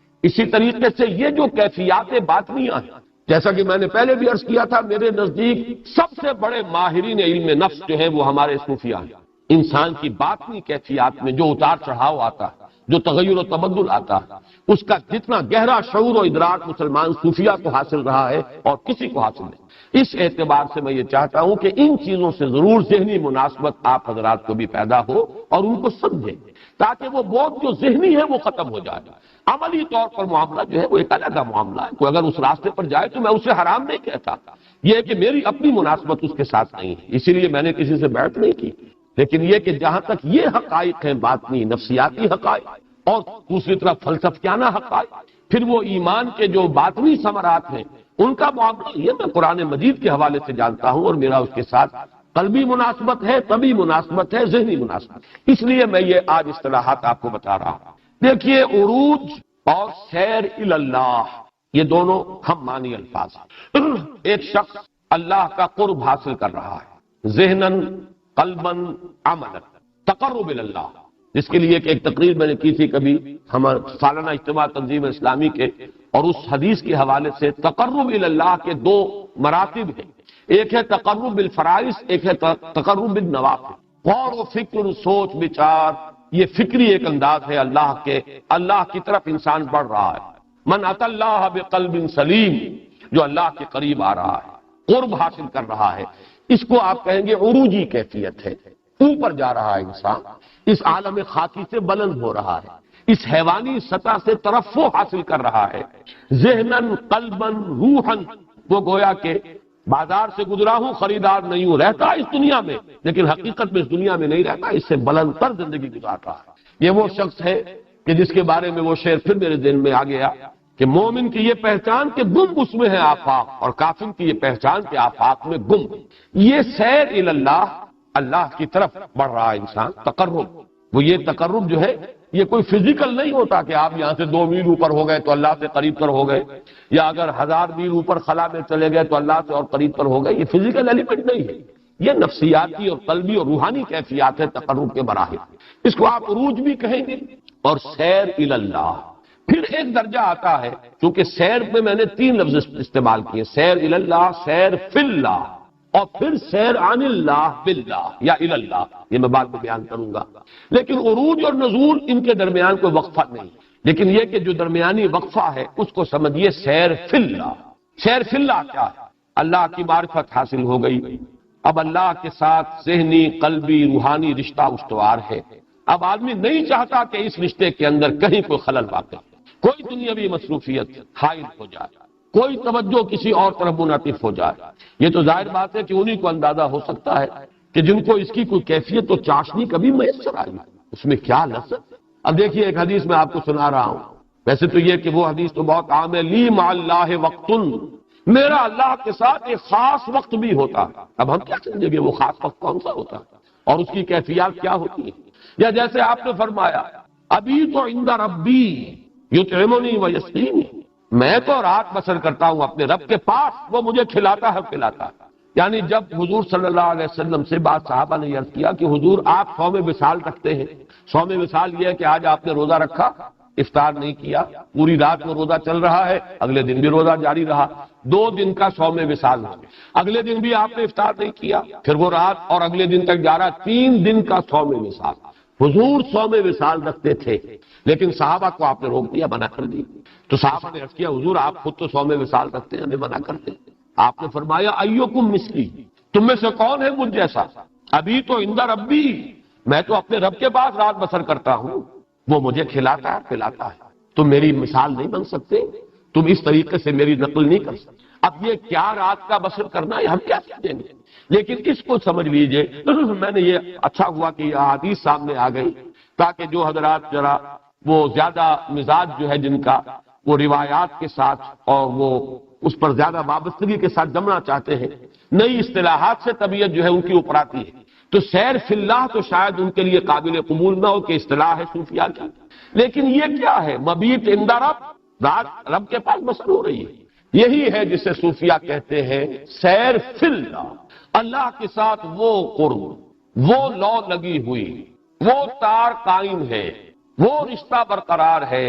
اس میں کوئی اور کسی طرف سے کوئی دخل اندازی، کسی طرف توجہ کا بٹ جانا، منعطف ہو جانا قطعاً گوارا، یہ ہے جس کو سیر فی اللہ سے تعبیر کیا جائے۔ اور غالب کا شعر چونکہ اس قسم کی نفسیاتی کیفیات کو غالب نے بہت خوبصورتی سے بیان کیا ہے، دل چاہتا ہے پھر وہی فرصت کے رات دن، بیٹھے رہے تصور جانا کیے، یہ سارے مشغلے اور ادھر ادھر کے معاملات، ان سے ذرا ہٹ کر طبیعت چاہتی ہے کہ پھر وہی کیفیت میسر آ جائے کہ کوئی ڈسٹرب کرنے والا نہ ہو، کسی سے کوئی بھی معاملہ ہی نہ ہو، ہمارا منقطع ہو جائیں، متمکن ہو جائیں اور اللہ ہی کے ساتھ لو لگا کر بیٹھے رہیں۔ اب تیسرا مرحلہ آتا ہے، وہ ہے کہ حکم ہوتا ہے کہ جاؤ اب دوسرے انسانوں کو بھی اٹھانے کی کوشش کرو، یہ لذت جو تمہیں حاصل ہو رہی ہے اس میں دوسروں کو شیئر کرو، دوسروں کے ساتھ شیئر کرو، جاؤ لوگوں کو ہدایت پر کمر کس کر کھڑے ہو۔ اب ظاہر بات ہے اترنا پڑے گا نا، یہ اترنا، یہ نزول ہے۔ بڑی پیاری تعبیر ذہن میں آئی ہے،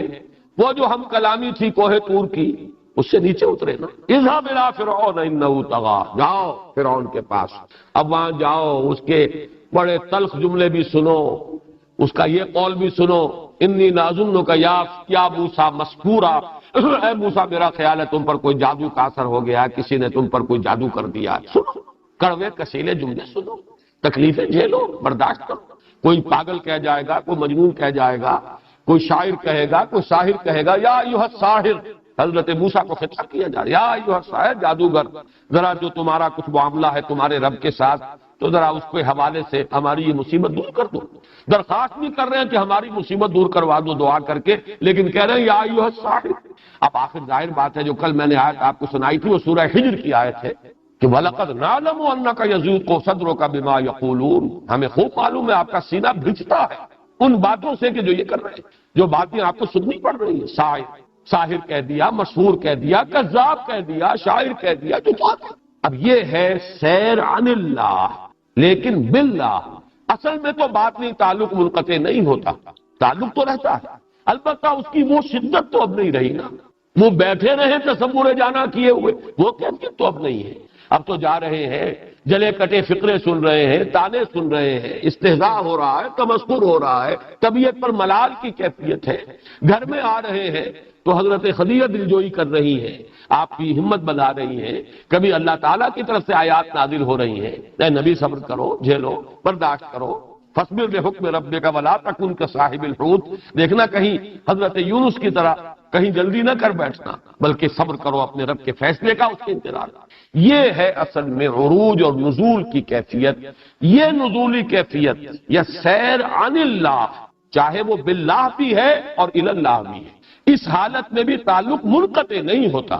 لیکن چونکہ اب رخ ہے مخلوق کی طرف، تبلیغ ہو رہی ہے تو کس کی طرف رخ ہے؟ آپ نماز میں کھڑے ہیں تو رخ کس کی طرف ہے؟ اللہ کی طرف ہے۔ انی وجہت وجہی للذی فطر السماوات والارض حنیفا، آپ نے یہ ہاتھ اٹھا دیے، گویا کہ اعلان کیا ہے کہ میں منقطع کر رہا ہوں اپنا تعلق، دائیں بائیں سے میرا تعلق منقطع ہے، میں نے اپنی توجہ کو مرتکز کر دیا ہے اب اپنی اس رب کی طرف جس نے آسمان اور زمین پیدا کی۔ لیکن جب آپ تبلیغ کر رہے ہیں، تعلیم دے رہے ہیں، وعظ کہہ رہے ہیں، تقریر کر رہے ہیں، چاہے کوہ صفا پر کھڑے ہو کر تقریر کی، چاہے بنو ہاشم کو جمع کر کے کھانا کھلا کر آپ نے اپنی دعوت پیش کی، یہاں رخ کس کی طرف ہے؟ یہاں تو مخلوق کی طرف ہے، ان کے ساتھ اب جو ہے تعلق جو ہے وہ قائم ہو رہا ہے۔ اس اعتبار سے یہ کیفیت ہے جو بہت شاپ گزرتی ہے، کہاں وہ لذت، کہاں وہ کیفیت، کہاں وہ سرور، کہاں وہ کیف جس کا کہ ہم تو کوئی تصور بھی نہیں کر سکتے، لیکن یہ کہ جسے حاصل ہے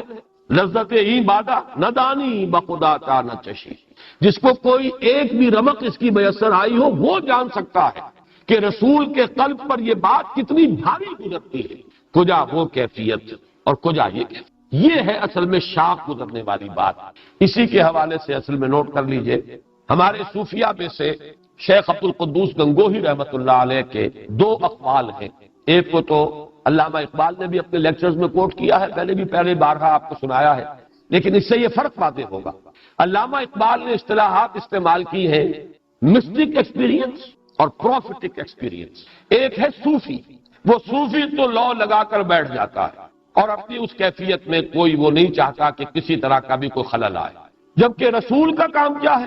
اب وہ خلق کی ہدایت کے لیے کمر کس لیتا ہے، اس کو نزول کا راستہ اختیار کرنا پڑتا ہے، کوہ ہرا سے اتر کر آنا پڑتا ہے، اتر کر ہرا سے سوئے قوم آیا اور ایک نسخہ کیمیا ساتھ آیا، ادھر اس کو جبل طور سے اترنا پڑتا ہے، اذهب الى فرعون انه طغى۔ تو یہ نزول جو ہے اس کا صوفی کا معاملہ اور نبی اور رسول کا معاملہ بیسک ڈفرنس یہی ہے۔ پروفیٹک ایکسپیرینس کے اندر اور جو مسٹک ایکسپیرینس ہے علامہ اقبال کی اصطلاح میں، اور انہوں نے قول نقل کیا ہے شیخ عبد القدوس گنگوہی رحمۃ اللہ علیہ کا، فارسی میں بھی یہ قول آتا ہے، انہوں نے تو خیر اس کا ترجمہ دیا ہے، محمد عربی بالا آسماں رفت و باز آمد، بخدا اگر من رفت میں باز نہ آمد میں۔ محمد عربی تو آسمان کے اوپر گئے، سدرۃ المنتہا تک چلے گئے، اس قدر قرب حاصل ہو گیا، پھر واپس آ گئے۔ خدا کی قسم اگر کہیں میں پہنچ جاتا کبھی واپس نہیں۔ یہ فرق ہے اس عروج کے بعد۔ اب یہ نزول، جاؤ در در کی خاک چھانو، جاؤ لوگوں کے فکرے سنو، جلے کٹے، استہزاء برداشت کرو، پائے مبارک لہو لہان کرواؤ، جاؤ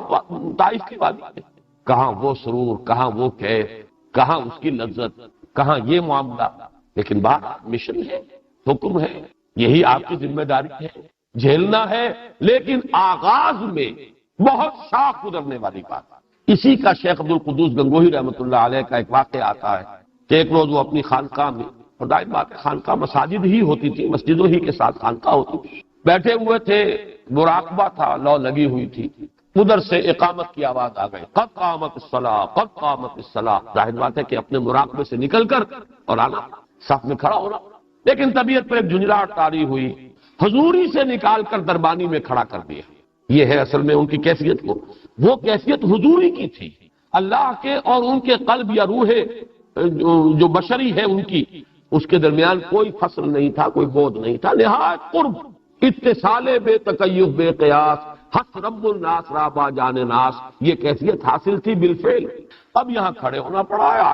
تو حضوری سے نکال کے دربانی میں کھڑا کر دیا۔ بس یہ نوٹ کر لیجئے، جو متبع سنت ہوگا صوفی، ایک وہ ہوتے ہیں جو ملنگ ہو جاتے ہیں، وہ حدود سے گزر گئے، وہ گویا کہ خط سرطان سے آگے نکل گئے یا خط جدی سے نیچے کہیں چلے گئے، اتر گئے۔ ایک وہ ہیں جو حدود میں رہتے ہیں۔ حدود میں رہنے والے یہی ہیں کہ جو فرائض ہیں وہ لازماً ادا کرتے ہیں، یہ نہیں ہے کہ فرائض سے آپ اب بے پرواہ ہو جائیں، اتباع سنت لازم ہے۔ کچھ لوگ جو ہیں جو اس سے جو ہے کمزور رشتہ کر لیتے ہیں اپنا، وہ پھر ملنگ بن جاتے ہیں، پھر وہ شریعت کے متبع نہیں ہوتے۔ یہ وہ لوگ ہیں جن کے ہاں شریعت اور طریقت علیحدہ ہو گئے، راستے جدا ہو گئے۔ یہ معاملہ جو ہے، جو صحیح صوفیاء ہیں، حقیقی صوفی ہیں، وہ تو ان دونوں چیزوں کو اس طرح جوڑ کر رکھتے ہیں کہ چاہے طبیعت کے اندر جو ہے اس وقت جو جھنجھلاہٹ پیدا ہوئی ہے، لیکن شریعت کا حکم بالا تر رہے گا۔ جب آ گئی ہے صداقت قامت الصلاۃ، تو جانا ہوگا، کتنا ہی گہرا مراقبہ ہو اور کتنی ہی لو لگی ہوئی ہو، اب تو فرض نماز ہے اور اس میں جا کر شامل ہونا پڑے گا۔ اسی کا میں آپ کو ایک اور بھی بعض اوقات جو ہے ذکر کرتا رہا ہوں دیکھیے آدمی اگر اپنی نماز پڑھ رہا ہے، نفل نماز، اس کو اختیار ہے، سجدہ آدھا گھنٹے تک پڑھا رہے، سر رکھے زمین، ہوتی ہے کبھی کیفیت انسان کی، سر اٹھانے کو جی نہیں کرتا، انسان دعائیں کر رہا ہے، اللہ تعالیٰ کے ساتھ قرب ہے، اقرب ما یکون العبد الی ربہ فی السجود، جو قریب ترین ہوتا ہے بندہ اپنے رب سے، وہ سجدے کی حالت میں ہوتا ہے، کیسے سر اٹھاتا ہے؟ یہ ہے اپنی نفلی نماز، جتنی چاہے نفلی آپ جو ہے اس کے اندر سجدے کے اندر جتنا چاہے وقت گزارنا، لیکن جب آپ باجماعت نماز میں ہیں تو اللہ اکبر امام کی ہوگی تو سر اٹھانا پڑے گا۔ آپ کی ذاتی کیفیت سے کوئی تعلق نہیں ہے، وہ ذاتی کیفیت جو ہے تو ہے اور نہیں ہے تو نہیں ہے، لیکن یہ کہ اس میں وہ ہے اجتماعیت، وہ اجتماعیت کا تقاضا ہے، فرائض کے ساتھ اجتماعیت ہے اور نوافل کے ساتھ انفرادیت ہے، اور یہ بھی فلسفہ دین اور حکمت دین کا ایک اہم نقطہ ہے۔ بہرحال ایک نقطہ نظر یہ ہے کہ در حقیقت یہ سارا شاخ گزرنے والا جو تھا معاملہ محمد الرسول اللہ صلی اللہ علیہ وسلم پر، وہ نزول کی کیفیت ابتدا میں بہت شاخ گزری ہے، لیکن رفتہ رفتہ اس کی اپنی ایک لذت ہے۔ دیکھیے غور کیجئے حضور کی وہ حدیث کہ حضرت علی سے مخاطب ہو کر آپ نے فرمایا، یا علی لن یہدی اللہ بک رجلا واحدا خیر لک من حمر النعم، اے علی اگر تمہارے ذریعے سے اللہ ایک انسان کو بھی ہدایت دے دے تو وہ تمہارے لیے سرخ اونٹوں سے بڑی دولت، اس کی اپنی لذت ہے۔ آپ کے ذریعے سے اللہ تعالیٰ نے کسی کو ہدایت دے دی، اس سے جو انشراح آپ کو ہوگا، اس سے جو خوشی حاصل ہوگی، اس سے جو انبساط ہوگا، اس کی اپنی لذت ہے۔ ہوتے ہوتے طبیعت جو ہے اس دوسری لذت سے مانوس ہو جاتی ہے، اس کے اندر بھی اسے وہ کیف حاصل ہو رہا ہے، اور یہی ہے در حقیقت جس کو کہ تعبیر کیا جاتا ہے سیر عن اللہ باللہ یل اللہ، اللہ کی طرف ہی ہو رہا ہے اس پہ بھی، لیکن یہ کہ بظاہر خلق کی طرف توجہ ہے۔ اور وہ میں نے شاید کئی مرتبہ یہ شعر سنایا ہے، آج پھر میں چاہتا ہوں یہ سارے مضامین جمع ہو جائیں۔ ہمارے ہاں صوفیاء کا، بلکہ یہ قول جو ہے ابن عربی کا ہے رحمت اللہ علیہ، جس نبی کا جتنا نزول کامل تھا اتنی ہی اس کی دعوت جو ہے نتیجہ خیز ہوئی۔ دعوت کے مؤثر ہونے کے لیے ضروری ہے کہ نزول انتہائی ہو، ورنہ اگر ایک انسان ذرا بالا تر جگہ پر بیٹھا ہوا ہے، عام انسانوں کی سطح پر نہیں آ رہا، مغایرت کا پردہ حائل رہے گا، جیسے you are looking down upon others, اوپر سے ہائی پیڈسٹل سے آپ دیکھ رہے ہیں لوگوں کو، اور ڈانٹ ڈپٹ، ہر وقت شکوہ شکایت، تم میں تو ایمان ہی نہیں ہے، تم مانتے ہی نہیں ہو۔ یہ میں ذرا کسی توہین کا معاذ اللہ، اللہ تعالیٰ اس سے بچائے، توہین کی بات نہیں، لیکن تقابل تو کرنا پڑتا ہے۔ آپ انجیل پڑھ جائیے، حضرت مسیح علیہ السلام ایک بہت بلند مقام پر تھے، آپ نے شادی نہیں کی، آپ زہد کی اس انتہا پر تھے، عام دنیاوی چیزوں سے کوئی تعلق اور رشتہ ہے ہی نہیں، لہذا عام انسانوں کے ساتھ وہ قرب نہیں ہو سکا جو محمد الرسول اللہ کو حاصل ہوا ہے صلی اللہ علیہ وسلم۔ آپ نے اس جگہ پر اتر کر عام آدمی کی سطح پر آ کر زندگی گزاری۔ وہ تو جو بھی اللہ کے ساتھ تعلق تھا، رات کس کیفیت میں بیتتی تھی، وہ تو عام انسانوں کو کیا پتا، لیکن دن کے وقت محمد صلی اللہ علیہ وسلم بالکل عام انسانوں کے مانند تھے۔ آپ اپنے ساتھیوں میں بیٹھے ہوتے تھے، آنے والا پتہ نہیں چلا سکتا تھا کہ ان میں محمد کون سے ہیں۔ کوئی خاص مسئلہ نہیں، کوئی گاؤ تکیہ نہیں، کوئی مور چھل نہیں، کوئی آپ کا لباس فاخرہ نہیں۔ اکثر لوگوں کو دقت ہو جاتی تھی، معلوم کرتے تھے کہ کون ہے محمد ان میں صلی اللہ علیہ وسلم۔ پھر جیسے آپ نے فرمایا، مجھے تمہاری دنیا میں جو چیزیں مجھے پسند ہیں ان میں سے عورت بھی ہے، کوئی حجاب محسوس نہیں کیا آپ نے۔ جو انسان کے تقاضے ہیں، بشری تقاضے ہیں، قتل کو حجاب محسوس نہیں کیے، آپ نے نکاح کیے ہیں، متعدد کیے ہیں۔ قرآن مجید میں ہے سورہ احزاب میں، وَلَوْ أَعْجَبَكَ حُسْنُهُنَّ، اے نبی چاہے کتنا ہی کسی عورت کا حسن جو ہے وہ آپ کے دل پر اثر انداز ہو جائے، لیکن اب آئندہ کوئی اور نکاح کرنے کی آپ کو اجازت نہیں ہے، جبکہ حد لگا دی گئی ہے، آخری سورہ احزاب کے اندر موجود ہے۔ اب آپ کوئی اور نکاح نہیں کر سکتے سوائے اس کے کہ اللہ تعالیٰ آپ کو کوئی یعنی مال فے میں یا کوئی غنیمت میں کوئی اگر کنیز آ گئی ہے، یا جیسے کہ مقوقس شاہ مصر کی طرف سے حضرت ماریہ قبطیہ جو ہے وہ بھیج دی گئی ہے، لیکن نکاح اس کے بعد نہیں ہوا، غزوہ احزاب کے بعد نکاح نہیں۔ وَلَوْ أَعْجَبَكَ حُسْنُهُنَّ، ان الفاظ کو غور کیجیے۔ تو معلوم یہ ہوا کہ نبی اکرم صلی اللہ علیہ وسلم نے اس طرح آ کر ہیومن لیول پر زندگی گزاری ہے کہ کوئی مغایرت کا احساس نہیں ہوتا۔ اگر پیٹ پر پتھر بندھے ہوئے صحابہ کرام کے تو آپ نے بھی باندھے ہوئے دو پتھر، یہ نہیں کہ آپ کو کوئی ضرورت نہیں ہے کہ اور آپ کی قبر جو ہے وہ دوہری نہیں ہو سکتی۔ فاتح کا اثر جو دوسرے صحابہ پر پڑ رہا ہے وہی پڑ رہا ہے محمد الرسول اللہ صلی اللہ علیہ وسلم، ان کو بھی پتھر باندھ دینا پڑا۔ یہ ہے وہ مختلف چیزیں۔ ایسا بھی ہوا ہے کہ شدید کیفیت کے اندر بد دعا بھی نکل گئی زبان سے، ٹوک دیا اللہ تعالیٰ نے، نبی ایسا نہ کیے، لیس لک من الامر شیء، آپ کو اختیار حاصل نہیں، اللہ چاہے گا تو ان کو توبہ کی توفیق دے دے گا، چاہے گا تو ان پر عذاب نازل کرے گا، ہیں عذاب کے مستحق ہو چکے ہیں جو کچھ انہوں نے کیا ہے، لیکن اختیار مطلق ہے۔ آپ نے یہ کیسے کہہ دیا کہ کیف یہد اللہ قوما خذبوا وجہ نبیہم بالدم، کیسے اللہ ہدایت دے گا اس قوم کو کہ جس نے اپنے نبی کے چہرے کو خون سے رنگین کر دیا؟ آپ نہیں کہہ سکتے، یہ اختیار ہمارا ہے، آپ کے ذمے ہے، آپ کی تبلیغ ابلاغ حساب ہمارے ذمے ہے۔ انا الینا ایابہم ثم انا علینا حسابہم، حساب ہمارے ذمے۔ تو یہ چیزیں ہیں، ان کو نوٹ کیجئے۔ نزول جتنا کامل تھا اتنی ہی کامیابی ہوئی، اس لیے کہ مغایرت کے پردے جو ہیں وہ درمیان میں نہیں رہے۔ تو شیخ ابن عربی کا یہ قول جو ہے بہت حکیمانہ قول ہے کہ جتنا نزول ہوگا کامل اتنی ہی دعوت اور تبلیغ جو ہے وہ مؤثر ہوگی، نتیجہ خیر۔ وہ جو شعر کا میں حوالہ دے رہا تھا، وہ جو سابقہ رسول گزرے ہیں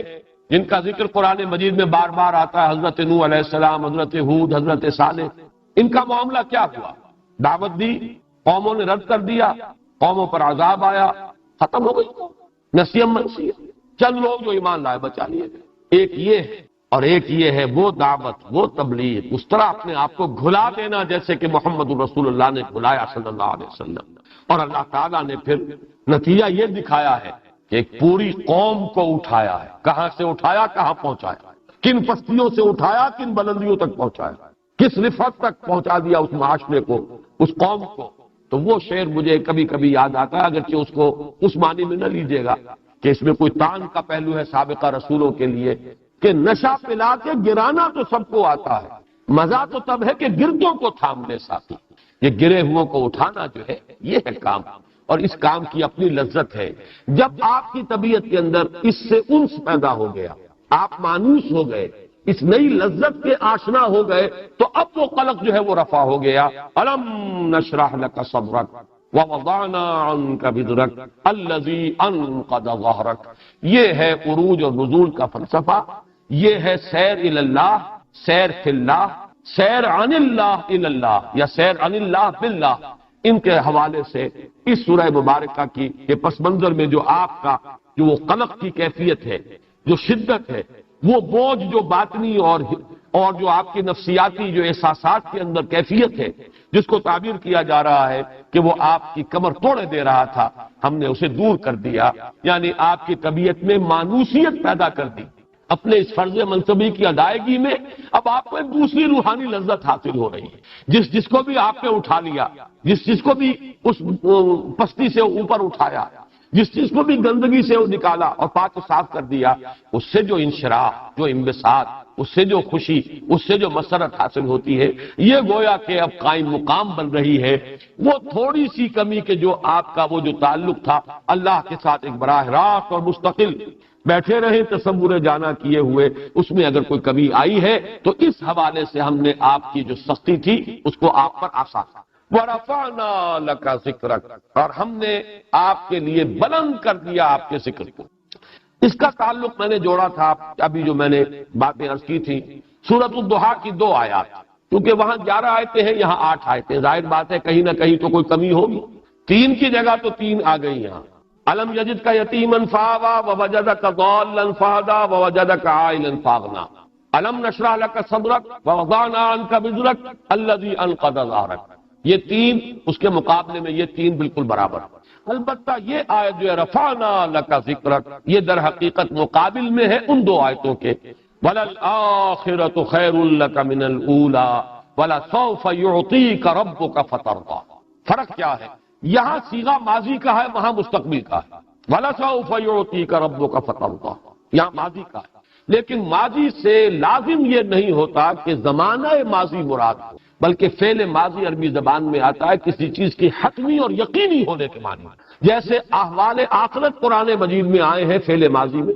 اذا الشمس كورت واذا النجوم انكدرت واذا الجبال سيرت واذا العشار عطلت، یہ سارے ماضی کے سیغے، اذا وقعت الواقعہ ليس لوقعتها كاذبہ، اب یہ تمام ماضی کے سیغے۔ تو معلوم یہ ہوا کہ ماضی جو ہے جہاں ایک طرف زمانہ ماضی پر دلالت کرتا ہے فعل ماضی، صیغہ ماضی، وہاں کسی مستقبل کی شے بھی اگر وہ بالکل حتمی ہو، یقینی ہو،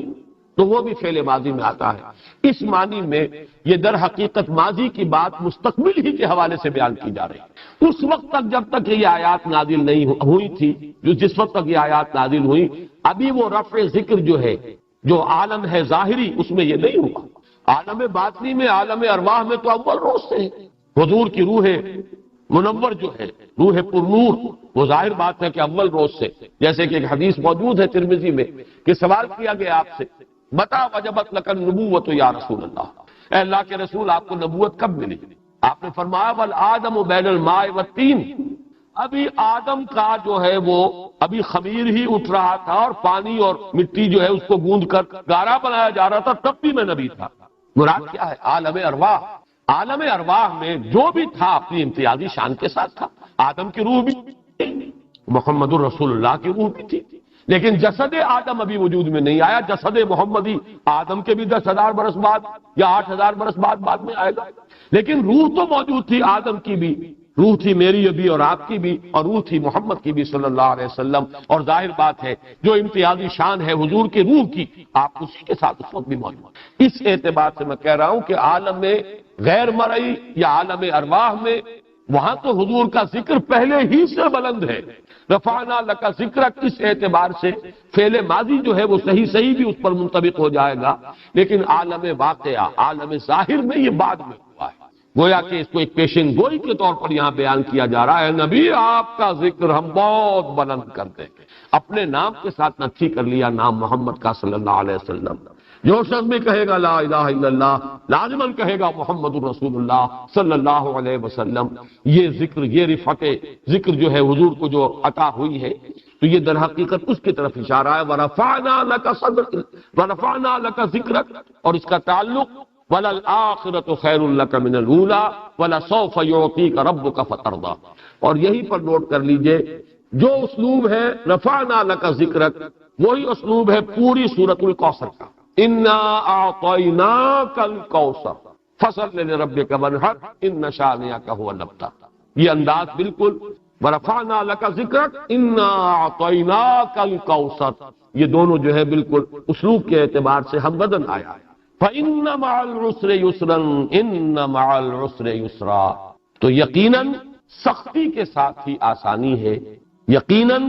سختی کے ساتھ ہی آسانی۔ یہاں نوٹ کیجئے، اور اس سے وہ بات آج اور منکشف ہو جائے گی کہ لفظ کے اندر احتمال ایک سے زائد موجود ہوں، لیکن یہ نظم قرآن کے حوالے سے اگر غور کیا جائے تو ایک مفہوم معین ہو جاتا ہے۔ نظم قرآن کا ایک بڑا فائدہ ہے، جس کی مثال میں دے چکا ہوں۔ آخری آیت جو ہے سورۃ اللیل کی، وَلَسَوْفَ يَرْضَىٰ، ان قریب وہ راضی ہو جائے گا۔ کون راضی ہو جائے گا؟ پورا احتمال ہے اللہ راضی ہو جائے گا۔ جسے راضی کرنا چاہتا ہے ابو بکر، وہ راضی ہو جائے گا، اور یہ بھی احتمال ہے کہ ابو بکر راضی ہو جائے گا رضی اللہ تعالی عنہ۔ لیکن کیا یہاں مراد کون سا ہے؟ یہ معین ہوا جب آپ نے تقابل کیا سورۃ الضحیٰ سے، جب حضور سے خطاب ہوا وَلَسَوْفَ يُعْطِيكَ رَبُّكَ فَتَرْضَىٰ،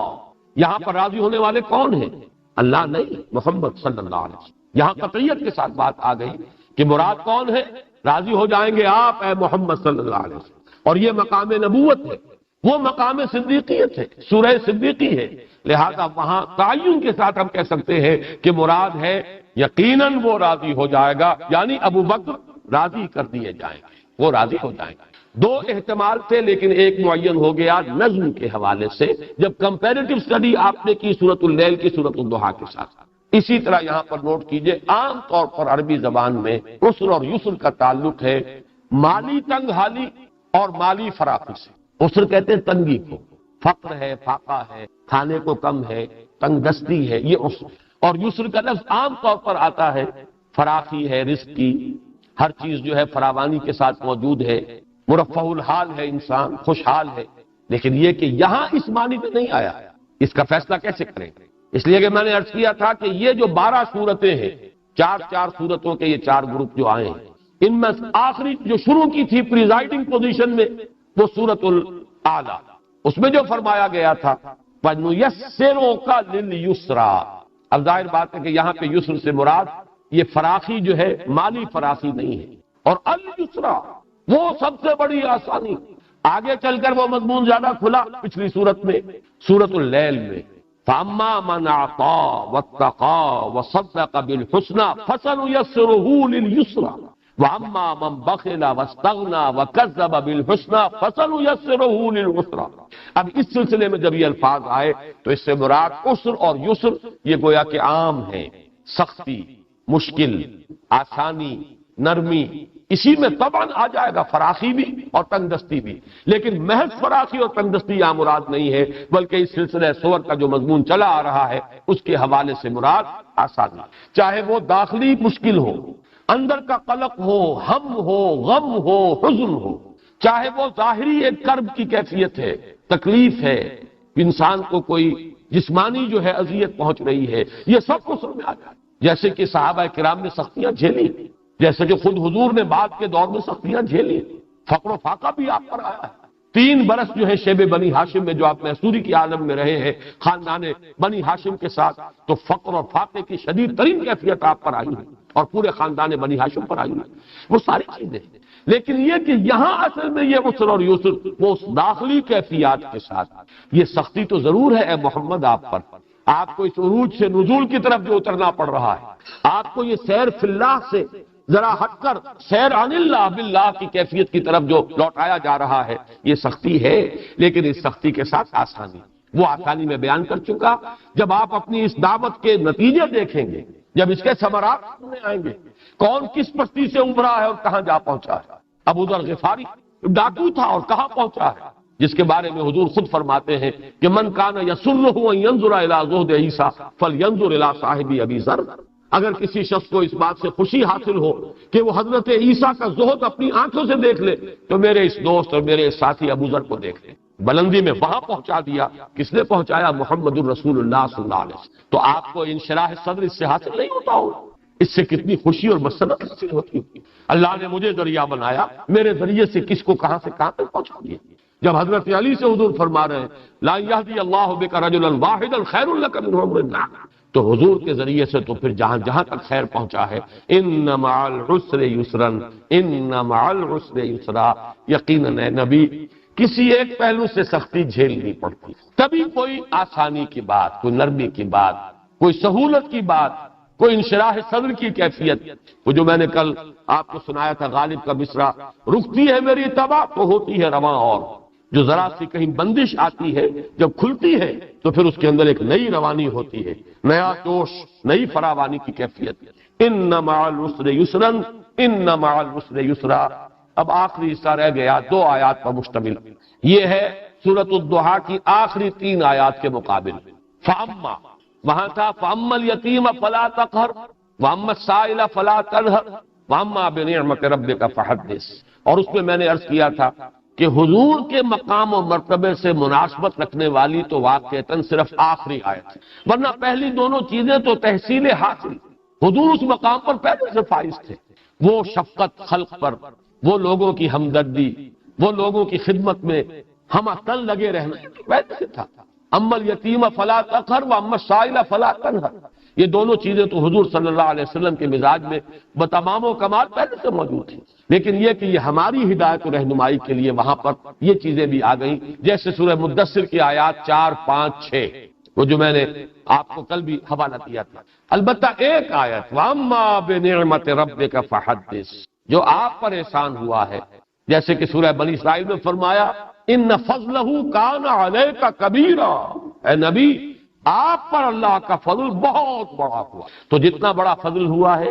اب اتنی ہی آپ کو اس کی ذمہ داری ادا کرنی ہے۔ یہ ہے در حقیقت فَأَمَّا بِنِعْمَةِ رَبِّكَ فَحَدِّثْ۔ یہاں جو بات آئی ہے، یہ آیتیں 2 ہیں، بات ایک ہی ہے۔ اس ایک آیت میں بھی واقعہ یہ ہے کہ اسی عروج اور نزول کا جو فلسفہ ہے اسی کے حوالے سے بات سمجھ میں آئے گی۔ فَإِذَا فَرَغْتَ فَانصَبْ، جب آپ فارغ ہو جائیں تو پھر مشقت جھیلیے، کمر کس لیجیے، کھڑے ہو جائیے ہمارے حضور، رات بھر کھڑے رہے، آپ لو لگائیے ہم سے، کیجئے مراقبہ، فارغ ہو جائیں۔ یہاں لفظ نوٹ کیجئے فَإِذَا فَرَغْتَ فَانصَبْ وَإِلَىٰ رَبِّكَ فَارْغَب، اور پھر اپنے رب کی طرف ہمہ تن متوجہ ہو جائیں۔ اب دیکھیے حضور کا کوئی لمحہ بھی اللہ تعالیٰ سے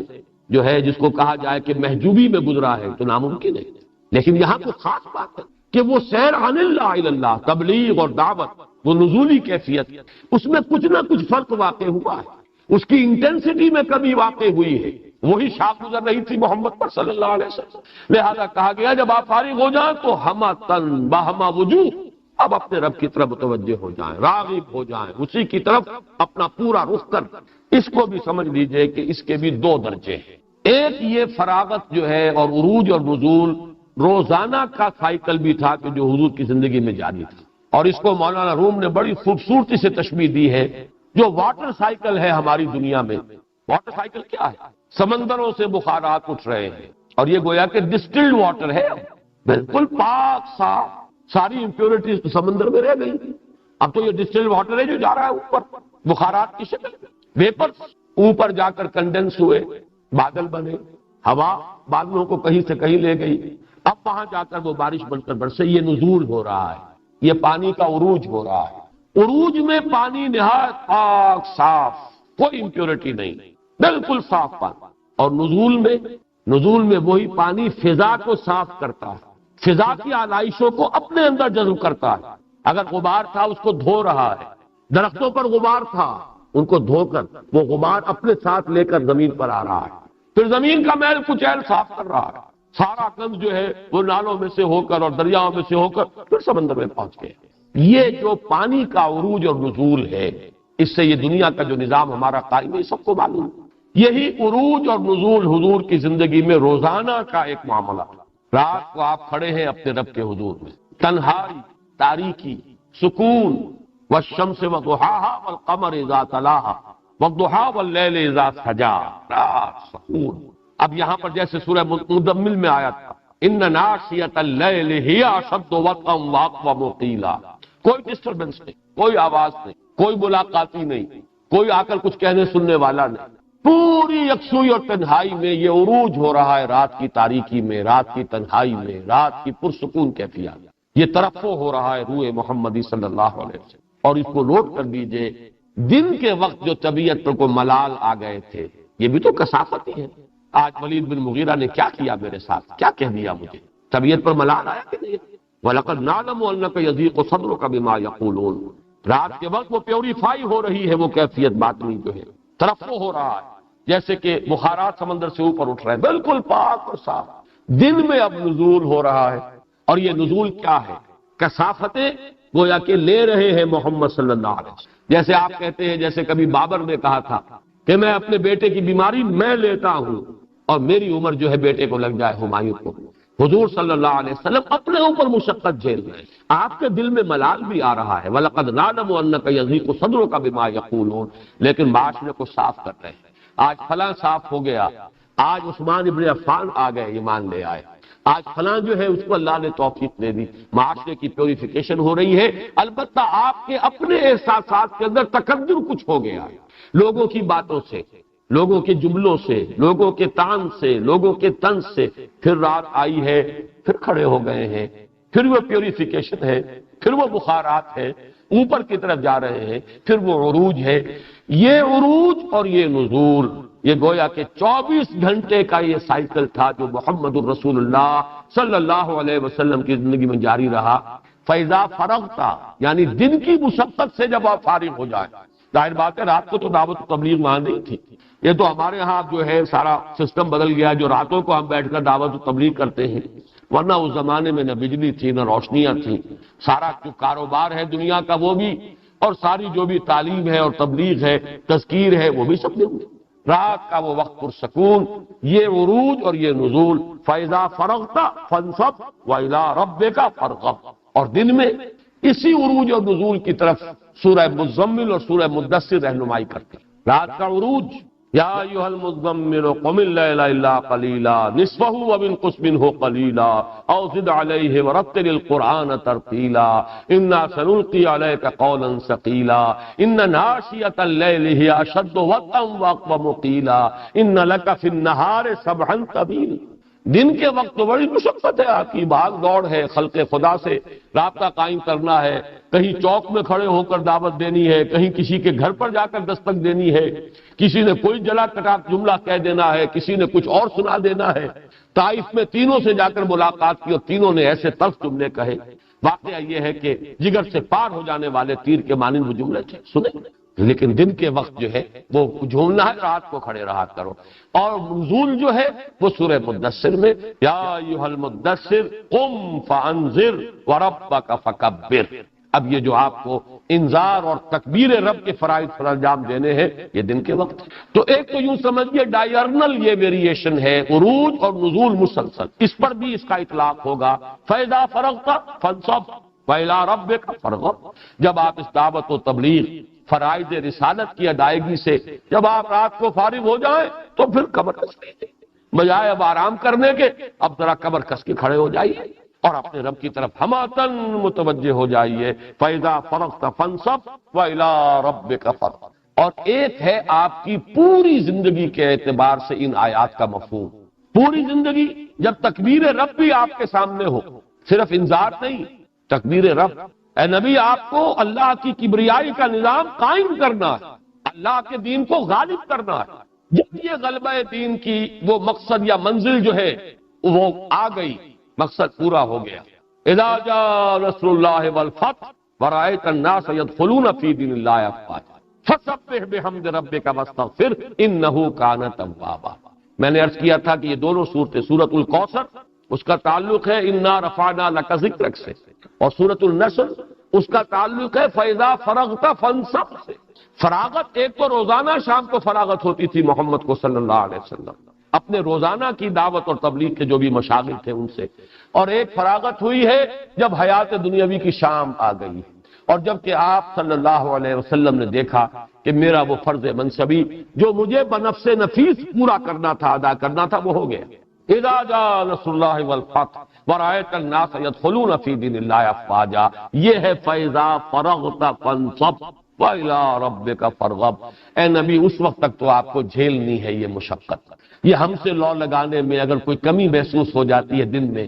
کبھی دشمنوں کے ساتھ جنگ ہو رہی ہے، کبھی آپ کے دندان مبارک شہید ہو گئے ہیں، کبھی اسی کیفیت میں الفاظ بھی نکل گئے، کیف یہدی اللہ قوما خذبوا وجہ نبیہم بالدم، یہ الفاظ بھی نکل گئے۔ یہ سارا مرحلہ ختم ہو جائے گا جبکہ آپ دیکھیں گے جب وہ وقت آ جائے، اذا جاء نصر اللہ والفتح ورأیت الناس يدخلون فی دین اللہ افواجا، وہ آپ کے فراغت کا وقت ہوگا۔ فَإِذَا فَرَغْتَ فَانصَبْ وَإِلَىٰ رَبِّكَ فَارْغَب، پھر ہم عقل متوجہ ہو جائیے۔ اور اسی کیفیت کا ظہور ہوا ہے، نوٹ کر لیجئے۔ جب یہ کیفیت بالفعل پیدا ہو گئی، اذا جاء نصر اللہ والفتح ورأیت الناس يدخلون فی دین اللہ افواجا، اس کے بعد حضور کی جو کیفیت اگر آپ سیرت کا مطالعہ کریں گے صاف نظر آئے گا کہ اب حضور پر زندگی کا جو دنیا کی زندگی ہے اس کا ایک ایک لمحہ شاخ نظر، طبیعت جیسے اونچاٹ ہو چکی۔ اب یہ پھر بلا تشبیہ کا لفظ لا رہا ہوں، اگرچہ تشبیہ ہی کے لیے تو میں شعر سنا رہا ہوں کہ دنیا کی محفلوں سے اکتا گیا ہوں یا رب، بالکل ویسا محسوس ہوتا ہے، خاص طور پہ حجۃ الوداع کے بعد جو بھی دن آپ کے گزرے ہیں، 80-81 دن غالباً ہے کہ جو آپ اس دنیا میں حیات دنیاوی کا جو بقیہ وقت ہے، معلوم ہوتا ہے کہ اس کا ایک ایک لمحہ آپ پر شاخ لگتا ہے۔ اب آپ دنیا میں اس میں رہنے کے لیے گویا کہ آمادہ نہیں تھے۔ اسی کا ظہور ہوا ہے مرض وفات میں، شدید کیفیت جو ہے ذرا سی تھوڑی دیر کے لیے ریلیف ہوئی تھی تو آپ باہر آ گئے۔ حضرت عباس اور حضرت علی رضی اللہ تعالی عنہما یہ دونوں آپ کے تیمارداروں کی حیثیت سے اندر ہی تھے حضور کے پاس، باہر مسجد میں جماعت ہو رہی تھی، حضرت ابو بکر رضی اللہ تعالی عنہ امامت کر رہے تھے۔ کبھی یہ ذرا اسمبلی افاقہ ہوا تو حضور ایک ہاتھ آپ نے حضرت عباس کے کندھے پر رکھا ہوا، دوسرا دست مبارک جو ہے وہ حضرت علی کے کندھے پر ہے، باہر آئے۔ حضرت ابو بکر کو آہٹ ہو گئی، اندازہ ہو گیا، پیچھے ہٹنے لگے، آپ نے اشارہ کر دیا نہیں، امامت تم ہی کرو۔ خود آ کر حضرت ابو بکر کے پہلو میں بیٹھ گئے، اور ایک روایت یہ ہے کہ اب اصل میں حضرت ابو بکر حضرت حضور کی پیروی کر رہے تھے اور بقیہ پوری جماعت جو ہے وہ حضرت ابو بکر کی پیروی کر رہی تھی۔ جو بھی حرکت تھی، رکوع میں جانا، سجدے سے سر اٹھانا، یہ حضور کی اتباع میں حضرت ابو بکر اور حضرت ابو بکر کی امامت میں بقیہ جماعت ادا کی۔ اس کے بعد آپ نے فرمایا جب نماز ہو گئی، اللہ نے اپنے ایک بندے کو اختیار دیا کہ چاہے تو وہ اسے پسند کر لے اور چاہے تو دنیا میں رہے۔ اس پر حضرت ابو بکر رو پڑے، لوگ حیران ہوئے کہ یہ کیا بات، روئے کیوں؟ وہ پہچان گئے کہ حضور نے فیصلہ کر لیا۔ انبیاء کو یہ آپشن ملتا ہے، یہ آپشن اور عام انسانوں کے لیے نہیں ہے، انبیاء کے لیے۔ آپ چاہیں تو بس آپ کا فرض منصبی تو پورا ہو گیا، جتنا آپ کے ذمہ تھا، you have done your duty. اب چاہیں تو آ جائیے واپس تشریف لے، اور چاہیں ابھی آپ دنیا میں رہنا چاہیں تو ٹھیک ہے رہیے۔ تو اللہ نے بندے کو اختیار دیا اور بندے نے چن لیا، اللہ ہی کو چن لیا، اللہ ہی کو پسند کر لیا۔ حضرت ابو بکر رو پڑے۔ پھر یہ بھی آپ نے، یہ تو اکثر جو سیرت کی کتابیں ہیں، حیات طیبہ میں، حیات دنیاوی میں آخری الفاظ جو آپ کی زبان مبارک سے نکلے ہیں، اللہم فی الرفیق الاعلی، اللہم فی الرفیق الاعلی، گویا کہ وہ جو چوائس تھا آپ کا، اب تو رفیق اعلیٰ ہی کی طرف مراجعت ہے، اب یہاں رہنے کو قطعاً دل جو ہے آمادہ تھے۔ یہ کیفیت ہے اصل میں فَإِذَا فَرَغْتَ فَانْصَبْ وَإِلَىٰ رَبِّكَ فَارْغَب۔ یہ جو رسالت کی ذمہ داریاں ہیں، اِنَّا سَنُلْقِي عَلَيْكَ قَوْلًا ثَقِيلًا، جب تک تکمیل نہیں ہوتی یہ سختی آپ کو جھیلنی پڑے گی۔ یہ تھوڑا سا بھی اگر کوئی فصل ہو گیا ہے، حالانکہ فصل حقیقتاً نہیں ہے، لیکن خلق کے ساتھ مشغولیت کی وجہ سے، آپ کے اپنے احساسات کے اعتبار سے ہم سے جو تعلق میں کوئی کمی آتی ہے، جھیلنی ہوگی، برداشت کرنی ہوگی۔ ان مع العسر یسرا، ان مع العسر یسرا، فاذا فرغت فانصب والى ربك فارغب۔ جب آپ فارغ ہو جائیں، جیسا کہ میں نے عرض کیا، ایک روزانہ کی فراغت تھی رات کی، جس کے بعد فانصب کیا ہے؟ مشقت جھیلیے اور اپنے رب کی طرف راغب ہو جائیے، یہ رات کا قیام ہے، قیام اللیل۔ اور ایک ہے پوری زندگی سے فراغت، اس معنی میں کہ جو مشن تھا تو وہ پورا ہو گیا۔ اذا جاء نصر اللہ والفتح ورأيت الناس يدخلون في دين الله افواجا فسبح بحمد ربك واستغفر انه كان توابا۔ یہ گویا کہ پوری سورت جو ہے ان دو آیات کی شرح پر مشتمل ہے، فاذا فرغت فانصب والى ربك فارغب۔